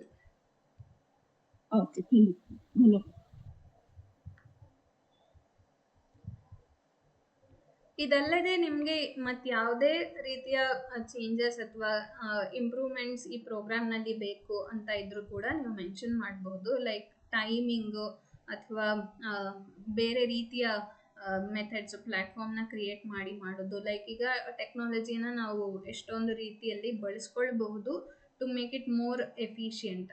ಸೊ ಆ ರೀತಿಯ ಏನೇ ಸಜೆಷನ್ಸ್ ಇದ್ರೂ ಕೂಡ ನೀವು ಶೇರ್ ಮಾಡಬಹುದು. ಈಗ ನಿಮಗೆ ತಲೆಯಲ್ಲಿ ಏನು ಹೊಳಿತಾ ಇಲ್ಲ, ಆಮೇಲೆ ಯಾವಾಗಲೂ ನೆನಪಾಗುತ್ತೆ ಅಂದರೆ ಆಗ ಕೂಡ ಖಂಡಿತವಾಗ್ಲೂ ನೀವು ನಮಗೆ ವಾಟ್ಸಪ್ಪಲ್ಲಿ ಮೆಸೇಜನ್ನು ಕಳಿಸ್ಬಹುದು. ನಿಮಗೇನು ನೀವೇನನ್ನು ಎಕ್ಸ್ಪೆಕ್ಟ್ ಮಾಡ್ತಾ ಇದ್ದೀರಾ ಅನ್ನೋದ್ರ ಬಗ್ಗೆ, ಅಥವಾ ನಿಮ್ಗೆ ಯಾವುದೇ ಕ್ವೆಶನ್ಸ್ ಇದ್ರೂ ಕೂಡ ನೀವು ಗ್ರೂಪ್ನಲ್ಲಿ ಹಾಕಬಹುದು. ಗ್ರೂಪ್ನ ಇವತ್ತಿಂದ ಇನ್ನೂ 1 ವಾರ ಓಪನ್ ಇರುತ್ತೆ. ಸೊ ನಿಮ್ಮ ಅಭಿಪ್ರಾಯಗಳು ಅಥವಾ ಏನೇ ನಿಮ್ಮ ಸಂಶಯಗಳಿದ್ರೂ ಅದರಲ್ಲಿ ಶೇರ್ ಮಾಡಬಹುದು. ಹಣ್ಣುಗಳು ಮತ್ತೆ ತರಕಾರಿಗಳ ಸಿಪ್ಪೆ, ತಿರುಳು, ಬೀಜ, ಆಮೇಲೆ ಸೊಪ್ಪುಗಳ ಕಾಂಡ, ಬೇರು ಇವುಗಳು ಯಾವ ಭಾಗಗಳು, ಹಣ್ಣು ತರಕಾರಿ ಮತ್ತೆ ಸೊಪ್ಪು ಇಂಥವುಗಳಲ್ಲಿ ಯಾವ್ಯಾವ ಭಾಗಗಳು ಅಡುಗೆಗೆ ಅಥವಾ ಔಷಧಕ್ಕೆ ಬೇಡ, ಅಡುಗೆಗೆ ಮುಖ್ಯವಾಗಿ. ಔಷಧ ಆದ್ರೂ ನಾವು ಡಾಕ್ಟರ್ ಹತ್ರನೇ ಹೋಗ್ತೀವಲ್ಲ, ಅಡುಗೆಗೆ ಯಾವ್ದ್ಯಾವ್ದು ಉಪಯೋಗಿಸ್ಬಹುದು, ಹೇಗೆ ಉಪಯೋಗಿಸ್ಬೋದು, ಅಂದ್ರೆ ಬೇಯಿಸ್ಬೇಕಾ ಅಥವಾ ಹುರಿಬೇಕಾ, ಹಸಿನ ಯಾವ್ದು ಅಂತ ಹೇಗೆ ಉಪಯೋಗಿಸ್ಬೇಕು, ಯಾವ್ದ್ಯಾವ್ದು ಉಪಯೋಗಿಸಬಹುದು ಅಂತ ಹೇಳಿ ಅದ್ರ ಬಗ್ಗೆ ಕೂಡ. ಓಕೆ. ಸೊ ನಿಮ್ಮ ಪ್ರಕಾರ ಮತ್ತೆ ತರಕಾರಿ ಮತ್ತೆ ಹಣ್ಣುಗಳನ್ನ ಇನ್ನೂ ಡೀಟೇಲ್ಡ್ ಆಗಿ ಹೇಗೆಲ್ಲ ಯಾವ ಭಾಗ ಹೇಗೆ ಉಪಯೋಗಿಸ್ಬೇಕು ಅಂತ ಅಂದ್ರೆ ಈಗ ನಮ್ ಸಾಮಾನ್ಯವಾಗಿ ಅಂದ್ರೆ ತರಕಾರಿಗಳು ಯಾವ್ದು ಉಪಯೋಗಿಸ್ಬೋದು, ಅದ್ರ ಗುಣ ಏನು, ಅವಗುಣ ಏನು ಆ ತರ ಕೇಳಿರ್ತೀವಿ. ಆದ್ರೆ ಅದ್ರ ಸಿಪ್ಪೆ ಅಥವಾ ತಿರುಳು, ಬೀಜ ಅವುಗಳ ಬಗ್ಗೆ ಇನ್ ಡೀಟೇಲ್ ಹೋಗಿಲ್ಲ ಅಂತ ಅನ್ಕೊಂಡಿದ್ದೀನಿ. ನಾನು ಒಂದ್ ಸೆಷನ್ ಕೇಳಿದ್ದೆ ತರಕಾರಿದು, ಮೊದ್ಲಾಗಿತ್ತೇನೋ ಗೊತ್ತಿಲ್ಲ, ಅದ್ರಲ್ಲಿ ಇನ್ ಡೀಟೇಲ್ ಅಷ್ಟು ಗೊತ್ತಾಗ್ಲಿಲ್ಲ. ಹಾಗಾಗಿ ಇನ್ ಡೀಟೇಲ್ ಸೊಪ್ಪಾಗ್ಲಿ ಹಣ್ಣು ತರಕಾರಿ ಯಾವ್ದೇ ಆಗ್ಲಿ ಇನ್ ಡೀಟೇಲ್ ಯಾವ್ಯಾವ ಭಾಗಗಳು ಹೇಗೆ ಉಪಯೋಗಿಸ್ಬೋದು, ಹುರಿದು ಬೇಯಿಸಿ ಹಸಿ ಯಾವ ತರ ಉಪಯೋಗಿಸಬಹುದು ಅಂತ ಅಡುಗೆನಲ್ಲಿ. Okay. Regular lifestyle, like ನಾವು ಬೆಳಗ್ಗೆ ಹಾಲು ಕಾಯಿಸುವ ವಿಧಾನ, ಬಿಸಿ ನೀರು ಕುಡಿಬೇಕು ಅಂದರೆ ಅದು ಎಷ್ಟು ಟೈಮ್ ಕಾಯಿಸಿರಬೇಕು, ಓಕೆ, ಈ ವಿಷಯಗಳನ್ನು ತಿಳ್ಕೊಳ್ಬೇಕು ಅಂತ. ಓಕೆ, ಇದನ್ನು ಕೂಡ ನೋಟ್ ಮಾಡ್ಕೊಂಡಿರ್ತೀವಿ. ಸವಿತಾ ಅವರೇ ಹೇಳಿ. ಕೇಳಿಸ್ತಿದ್ಯಾ? ಹಾ, ಈಗ ಕೇಳಿಸ್ತಿದೆ, ಹೇಳಿ. ಓಕೆ. ಅಂದ್ರೆ ಇದು ಇಟ್ಸ್ ಅಂದ್ರೆ ಒಂದೊಂದು ಸೆಕ್ಷನ್ಸ್ ಅಲ್ಲಿ ಕೆಲವುದೆಲ್ಲ ಕವರ್ ಮಾಡಿರ್ತೀರಾ, ಬಟ್ ಆದ್ರೆ ಅದು ಇಂಪ್ಲಿಮೆಂಟೇಷನ್ ಬಂದಾಗ ಅಂದ್ರೆ ಇವಾಗ ಒಂದು ದಿನನಿತ್ಯದಲ್ಲಿ ಕೆಲವುದೆಲ್ಲ ಗೊತ್ತಿರುತ್ತೆ. ಇವಾಗ ಒಂದು ದಿನದಲ್ಲಿ ಎಷ್ಟು ಅಂಶಗಳು ಅಂದ್ರೆ ಕಂಪ್ಲೀಟ್ ಮೀಲ್ ಪ್ಲಾನ್ ಅಂದ್ರೆ ಏನು, ಎಷ್ಟು ಯಾವ್ಯಾವ್ದು ಇಂಟೇಕ್ಸ್ ಇದ್ರೆ ಬೆಟ್ರು, ಅದನ್ನ ಹೇಗೆ ತಗೊಳ್ಬೇಕು? ಇವಾಗ ಕೆಲವರಿಗೆ ಡೌಟ್ಸ್ ಇತ್ತು, ಹಾಲಂತ ನೀವು ಒಂದ್ಸಲಿ ಮಿಲ್ಕ್ ಅಲ್ಲಿ ಕವರ್ ಮಾಡಿದಾಗ ತಗೋಬೋದಾ ಇಲ್ವಾ ಅದೆಲ್ಲ ಎಕ್ಸ್ಪ್ಲೇನ್ ಮಾಡ್ಬೋದು, ಯಾವ ಕಂಡೀಷನ್ಸ್ ಅಲ್ಲಿ ತಗೋಬಹುದು. ಕೆಲವು ಸಾಮಾನ್ಯವಾಗಿ ಎಲ್ರು ಫಾಲೋ ಮಾಡೋಂಥದ್ದೇ ಇರುತ್ತೆ ದಿನನಿತ್ಯದಲ್ಲಿ. ಇದಿಷ್ಟು ಕಂಪ್ಲೀಟ್ ನಾವು ಅಬ್ಸರ್ವ್ ಮಾಡೋಂಥದ್ದು. ಇವಾಗ ಹೆಂಗ್ ಹೇಳೋದಂತಂದ್ರೆ, ಇವಾಗ ವಾತ ಪಿತ್ತ ಕಫ ದೋಷದಿಂದ ಎಲ್ಲ ಇದಾಗುತ್ತೆ, ನಮ್ಗೆ ಪ್ರಾಬ್ಲಮ್ ಸ್ಟಾರ್ಟ್ ಆಗುತ್ತೆ. ಸೊ ಇವಾಗ ಒಂದು ಮೀಲ್ ಪ್ಲಾನ್ ಜೊತೆ ಅಂದ್ರೆ ಒಂದು ದಿನದಲ್ಲಿ ನಾವ್ ಏನೇನ್ ಆಹಾರ ಸೇವೆ ಮಾಡ್ಬೋದು, ಏನೇನ್ ಪಾನೀಯಗಳು, ಮತ್ತೆ ಅದ್ರ ಎಫೆಕ್ಟ್ಸ್ ನಾವು ಅಬ್ಸರ್ವ್ ಮಾಡ್ಕೊಳ್ಳೋದು. ಯಾಕಂದ್ರೆ ನಮ್ದು ಮೇನ್ ಆಗಿ ಇವಾಗ ಮುಂಚೆ ಹಿಂದಿನವ್ರೆಲ್ಲ ಗೊತ್ತಿರ್ತಿತ್ತು ಹೇಗೆ ಅನಲೈಸ್ ಮಾಡ್ಕೊಳ್ಳೋರು ಬಾಡಿ ಏನಾದ್ರು ಸ್ವಲ್ಪ ಚೇಂಜ್ ಆದ್ರೆ. ನಮ್ಗೆ ಅದಷ್ಟು ಇವಾಗ ಇಲ್ವೇ ಇಲ್ಲ, ಅದು ಜಾಸ್ತಿ ಬಾಡಿ ಅಬ್ಸರ್ವ್ ಮಾಡೋದು ಕೆಪಾಸಿಟಿ. ಹೌದು. ಸೊ ಇದನ್ನ ಹೆಂಗ ನಾವು ನೋಡ್ಕೋಬಹುದು? ಇವಾಗ ಇದರಿಂದ ಇದಾಗತ್ತೆ ಅಂತ ಗೊತ್ತಿರ್ತೀವಿ, ಹೇಳಿದ್ರೆ ಇದರಿಂದ ವಾತ ಜಾಸ್ತಿ ಆಗುತ್ತೆ, ವಾತ ಜಾಸ್ತಿ ಆದ್ರೆ ಏನೇನ್ ಸಿಂಪ್ಟಮ್ಸ್ ನಮಗ್ ಕಾಣಿಸುತ್ತೆ ನಮ್ ದೇಹದಲ್ಲಿ, ನಾವೇ ಅನಲೈಸ್ ಮಾಡ್ಕೊಳ್ಬಹುದು, ಹೇಗೆ ಡಯಾಗ್ನೋಸ್ ಮಾಡ್ತಾರೆ ಅಂತ. ಸೊ ಅವಾಗ ಫುಡ್ ನಮ್ಗೆ ಆಗತ್ತೋ ಇಲ್ವೋ ಅದು ಸ್ವಲ್ಪ ಗೊತ್ತಾಗುತ್ತೆ, ಇದರಿಂದ ನಮ್ಗೆ ಇದು ಆಗ್ತದೆ ಅಂತ. ಓಕೆ. ಸೊ ಇದು ಕೂಡ ನಾವು ಹಿಂದಿನ ಸಂಚಿಕೆಗಳಲ್ಲಿ ಕವರ್ ಮಾಡಿದ್ವಿ. ತ್ರಿದೋಷ, ಅಗ್ನಿ ಇದೆಲ್ಲ ಹಾಳಾದಾಗ ಅಥವಾ ಸರಿ ಇದೆಯಾ ಅಂತ ತಿಳ್ಕೊಳ್ಳೋದು ಹೇಗೆ, ಏನೇನು ಪ್ಯಾರಾಮೀಟರ್ಸ್ ಅನ್ನೋದನ್ನ, ಮತ್ತೆ ಇದನ್ನ ಇನ್ಕ್ಲೂಡ್ ಮಾಡ್ಕೊಳ್ತೀವಿ ಮುಂದಿನ ಸೆಷನ್ಗಳಲ್ಲಿ. ವೆರಸ್ ನೀವು ಮೀಲ್ ಪ್ಲಾನ್ ಏನು ಹೇಳಿದ್ರಿ, it is something that is very individual thing. ಅಂದರೆ ಆ ವ್ಯಕ್ತಿ ಎಲ್ಲಿದ್ದಾರೆ, ಹೇಗಿದ್ದಾರೆ, ಅವರ ಎಂಟೈರ್ ಲೈಫ್ ಸ್ಟೈಲ್ ಹೇಗಿದೆ, ಯಾವ ದೇಶದಲ್ಲಿದ್ದಾರೆ, ಇದೆಲ್ಲದ್ರ ಮೇಲೆ ಮೀಲ್ ಪ್ಲಾನನ್ನು ಡಿಸೈಡ್ ಮಾಡಬೇಕಾಗತ್ತೆ. ಹಾಗಾಗಿ ನಾವು ಜನರಲ್ ರೂಲ್ಸನ್ನು ಹೇಳಬಹುದೇ ಹೊರತು ಡೂಸ್ ಆ್ಯಂಡ್ ಡೋಂಟ್ಸ್ ಇರ್ಬೋದು, ಕೆಲವು ಪ್ರಿನ್ಸಿಪಲ್ಸ್ ಇರಬಹುದು, ಅದನ್ನು ಹೇಳ್ಬೋದೇ ಹೊರತು ಈ ಐಟಮ್ಸ್ನ ನಿಮ್ಮ ರೆಗ್ಯುಲರ್ ಡಯಟ್ನಲ್ಲಿ ಇನ್ಕ್ಲೂಡ್ ಮಾಡ್ಕೊಳ್ಳಿ ಅಂತ ಕೆಲವು ಇಂಗ್ರೀಡಿಯೆಂಟ್ ಸ್ಪೆಸಿಫಿಕ್ ಆಗಿ ಹೇಳೋದು ತಪ್ಪಾಗತ್ತೆ ಅಥವಾ ತುಂಬ ಕಷ್ಟ ಆಗುತ್ತೆ. ಹೇಳಿದ್ರು ಕೂಡ ಅದು ಜನರಲೈಸ್ಡ್ ಇದಾಗಿ ಮಾಡೋಕ್ಕಾಗಲ್ಲ. ಸೊ ಪ್ರಿನ್ಸಿಪಲ್ಸ್ ಆ್ಯಂಡ್ ಅದರ ಹಿಂದೆ ಇರುವಂತಹ ಏನು ವಿಷಯ ಅನ್ನೋದು ಕಾನ್ಸೆಪ್ಟನ್ನು ಅರ್ಥ ಮಾಡ್ಕೊಳ್ಳೋದಕ್ಕೆ ಏನು ಬೇಕೋ ಆ ವಿಷಯಗಳನ್ನು ಕವರ್ ಮಾಡಲಿಕ್ಕೆ ಟ್ರೈ ಮಾಡ್ತೀವಿ. ಹೌದು, ಅಗ್ರೀಡ್, ಅದು ಕರೆಕ್ಟ್. ಅದು ನಾನು ಕೇಳಿದಂದ್ರೆ ಇವಾಗ ಈ ಕನ್ಸಂಪ್ಷನ್ ಆಫ್ ಇವಾಗ ವಿಟಮಿನ್ಸ್ ಇಷ್ಟಿರ್ಬೇಕು, ಅದಿರ್ಬೇಕು, ಏನೇನೋ ಬರ್ತಾರಲ್ಲ. ಸೊ ಅಂದ್ರೆ ಆ ತರದ್ರಲ್ಲಿ ಆ ದೃಷ್ಟಿ ನಾನು ಕೇಳಿದ್ದು. ಆಹಾರ ಸ್ಪೆಸಿಫಿಕ್ ಆಗಲ್ಲ. ಸೊ ಒಂದು ಮನುಷ್ಯನಿಗೆ to have a healthy life ಏನ್ ಕಂಪ್ಲೀಟ್ ಏನೇನು ಇನ್ವಾಲ್ವ್ ಇರ್ಬೇಕು ಅಂತ. ಓಕೆ, ಖಂಡಿತವಾಗ್ಲು. ಓಕೆ, ನಮ್ಮ ಸಮಯಾವಕಾಶ ಮುಗಿತಾ ಬಂದಿದೆ. ಹಾಗಾಗಿ ಇವತ್ತಿನ ಡಿಸ್ಕಷನ್ನ ಇಲ್ಲಿಗೆ ಮುಗಿಸೋಣ. ನಿಮ್ಮ ಏನೇ ಪ್ರಶ್ನೆ ಅಥವಾ ಏನೇ ಅಭಿಪ್ರಾಯ ಇದ್ದರೂ ವಾಟ್ಸಪ್ ಗ್ರೂಪ್ನಲ್ಲಿ ಶೇರ್ ಮಾಡಿ. ಅದನ್ನು ನಾವು ಖಂಡಿತವಾಗ್ಲೂ ಮುಂದಿನ ಸೆಷನ್ನಲ್ಲಿ ಇನ್ಕ್ಲೂಡ್ ಮಾಡ್ಕೊಳ್ತೀವಿ. ಹಾಗೆ ನಿಮ್ಮ ಲೈಫ್ ಈ ಪ್ರೋಗ್ರಾಮನ್ನು ಕೇಳಿ ಆದಮೇಲೆ ಹೇಗೆ ಚೇಂಜ್ ಆಗ್ತಾ ಇದೆ, ಯಾವ ಯಾವ ಫೀಲ್ಡ್ನಲ್ಲಿ ಎಲ್ಲೆಲ್ಲಿ ನಿಮಗೆ ಹೆಲ್ಪ್ ಆಗ್ತಾ ಇದೆ, ಯಾವುದು ಹೆಲ್ಪ್ ಆಗಲಿಲ್ಲ ಅನ್ನೋದು ಕೂಡ ನೀವು ಮೆನ್ಷನ್ ಮಾಡಿದರೆ ಒಳ್ಳೆಯದು. ಸೊ ದಟ್ ಏನು ಚಾಲೆಂಜಸ್ ಅಲ್ಲಿ ಬಂತು, ಹೇಗೆ ಅದನ್ನು ನಾವು ಟ್ಯಾಕಲ್ ಮಾಡಬಹುದು, ಹೇಗೆ ಆ ಚಾಲೆಂಜನ್ನು ಓವರ್ಕಮ್ ಮಾಡಿ ಯಾವ ವಿಷಯ ನಾವು ಫಾಲೋ ಮಾಡಬೇಕು ಅಂತಿದ್ವಿ ಅದನ್ನು ಫಾಲೋ ಮಾಡೋದಕ್ಕೆ ಹೇಗೆ ಸಪೋರ್ಟ್ ಮಾಡ್ಬೋದು ಅನ್ನೋದನ್ನು ಕೂಡ ನಾವು ಯೋಚನೆ ಮಾಡ್ಬೋದು. ಹಾಗಾಗಿ ನಿಮ್ಮ ಸ್ಟೋರೀಸ್ ಅಂದರೆ ನೀವು ಈ ತತ್ವಗಳನ್ನು ಅರ್ಥ ಮಾಡಿಕೊಂಡು ಇಲ್ಲಿ ಕೇಳಿ ಬರೀ ಇನ್ಫಾರ್ಮೇಷನ್ ಕೇಳಿ ತಲೆಯಲ್ಲಿ ಇಟ್ಕೊಂಡ್ರೆ ಯೂಸ್ ಇರಲ್ಲ. ನೀವು ಅದನ್ನೆಲ್ಲ ಇಲ್ಲಿ ಸಾಧಾರಣ ಬಂದವ್ರು ಎಲ್ಲರೂ ನಿಮ್ಮ ಲೈಫ್ನಲ್ಲಿ ಅಪ್ಲೈ ಮಾಡ್ಕೊಂಡಿರ್ತೀರ. ಕೆಲವರಿಗೆ ಕೆಲವೊಂದಷ್ಟು ರಿಸಲ್ಟ್ ಕೂಡ ಸಿಕ್ಕಿರುತ್ತೆ, ಕೆಲವರಿಗೆ ಸಿಕ್ಕಿಲ್ಲದೆ ಇರಬಹುದು, ಕೆಲವರಿಗೆ ಸಮ್ ಪ್ರಾಬ್ಲಮ್ಸ್ ಫೇಸ್ ಮಾಡಿರಬಹುದು, ಯಾವುದೋ ಫಾಲೋ ಮಾಡೋಕ್ಕೆ ಹೊರಟಿರ್ತೀರ, ಏನೋ ಚಾಲೆಂಜಸ್ ಬಂದಿರುತ್ತೆ, ಅರ್ಥ ಆಗಿರಲ್ಲ, doubts ಉಳಿದಿರುತ್ತೆ.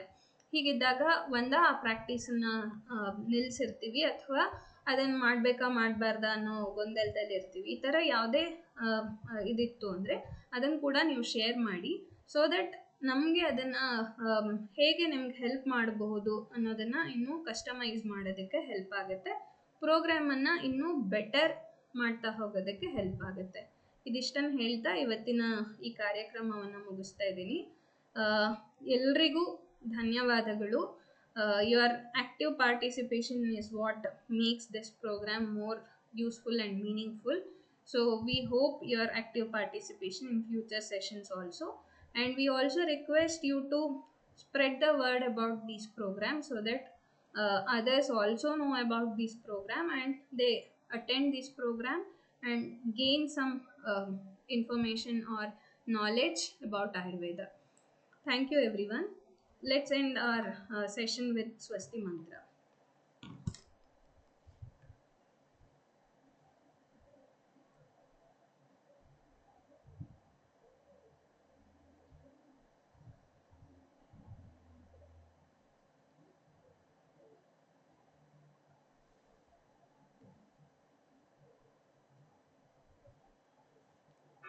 Shri Gurubhyo Namaha. Harihi Om. Swasti no mimita mashvina bhaga swasti devyaditira narvanaha. Swasti pusha asuro dadhatuna swasti tyava prithvi suchetuna. स्वस्तये वायुपप्रवामहै सोमं स्वस्ति भुवनस्य यस्पतिः बृहस्पतिं सर्वगणं स्वस्तये स्वस्तय आदित्यासो भवन्तु नः विश्वे देवानो अद्या स्वस्तये वैश्वानरो वसुरग्निः स्वस्तये देवा अवन्पृभवः स्वस्तये स्वस्ति नो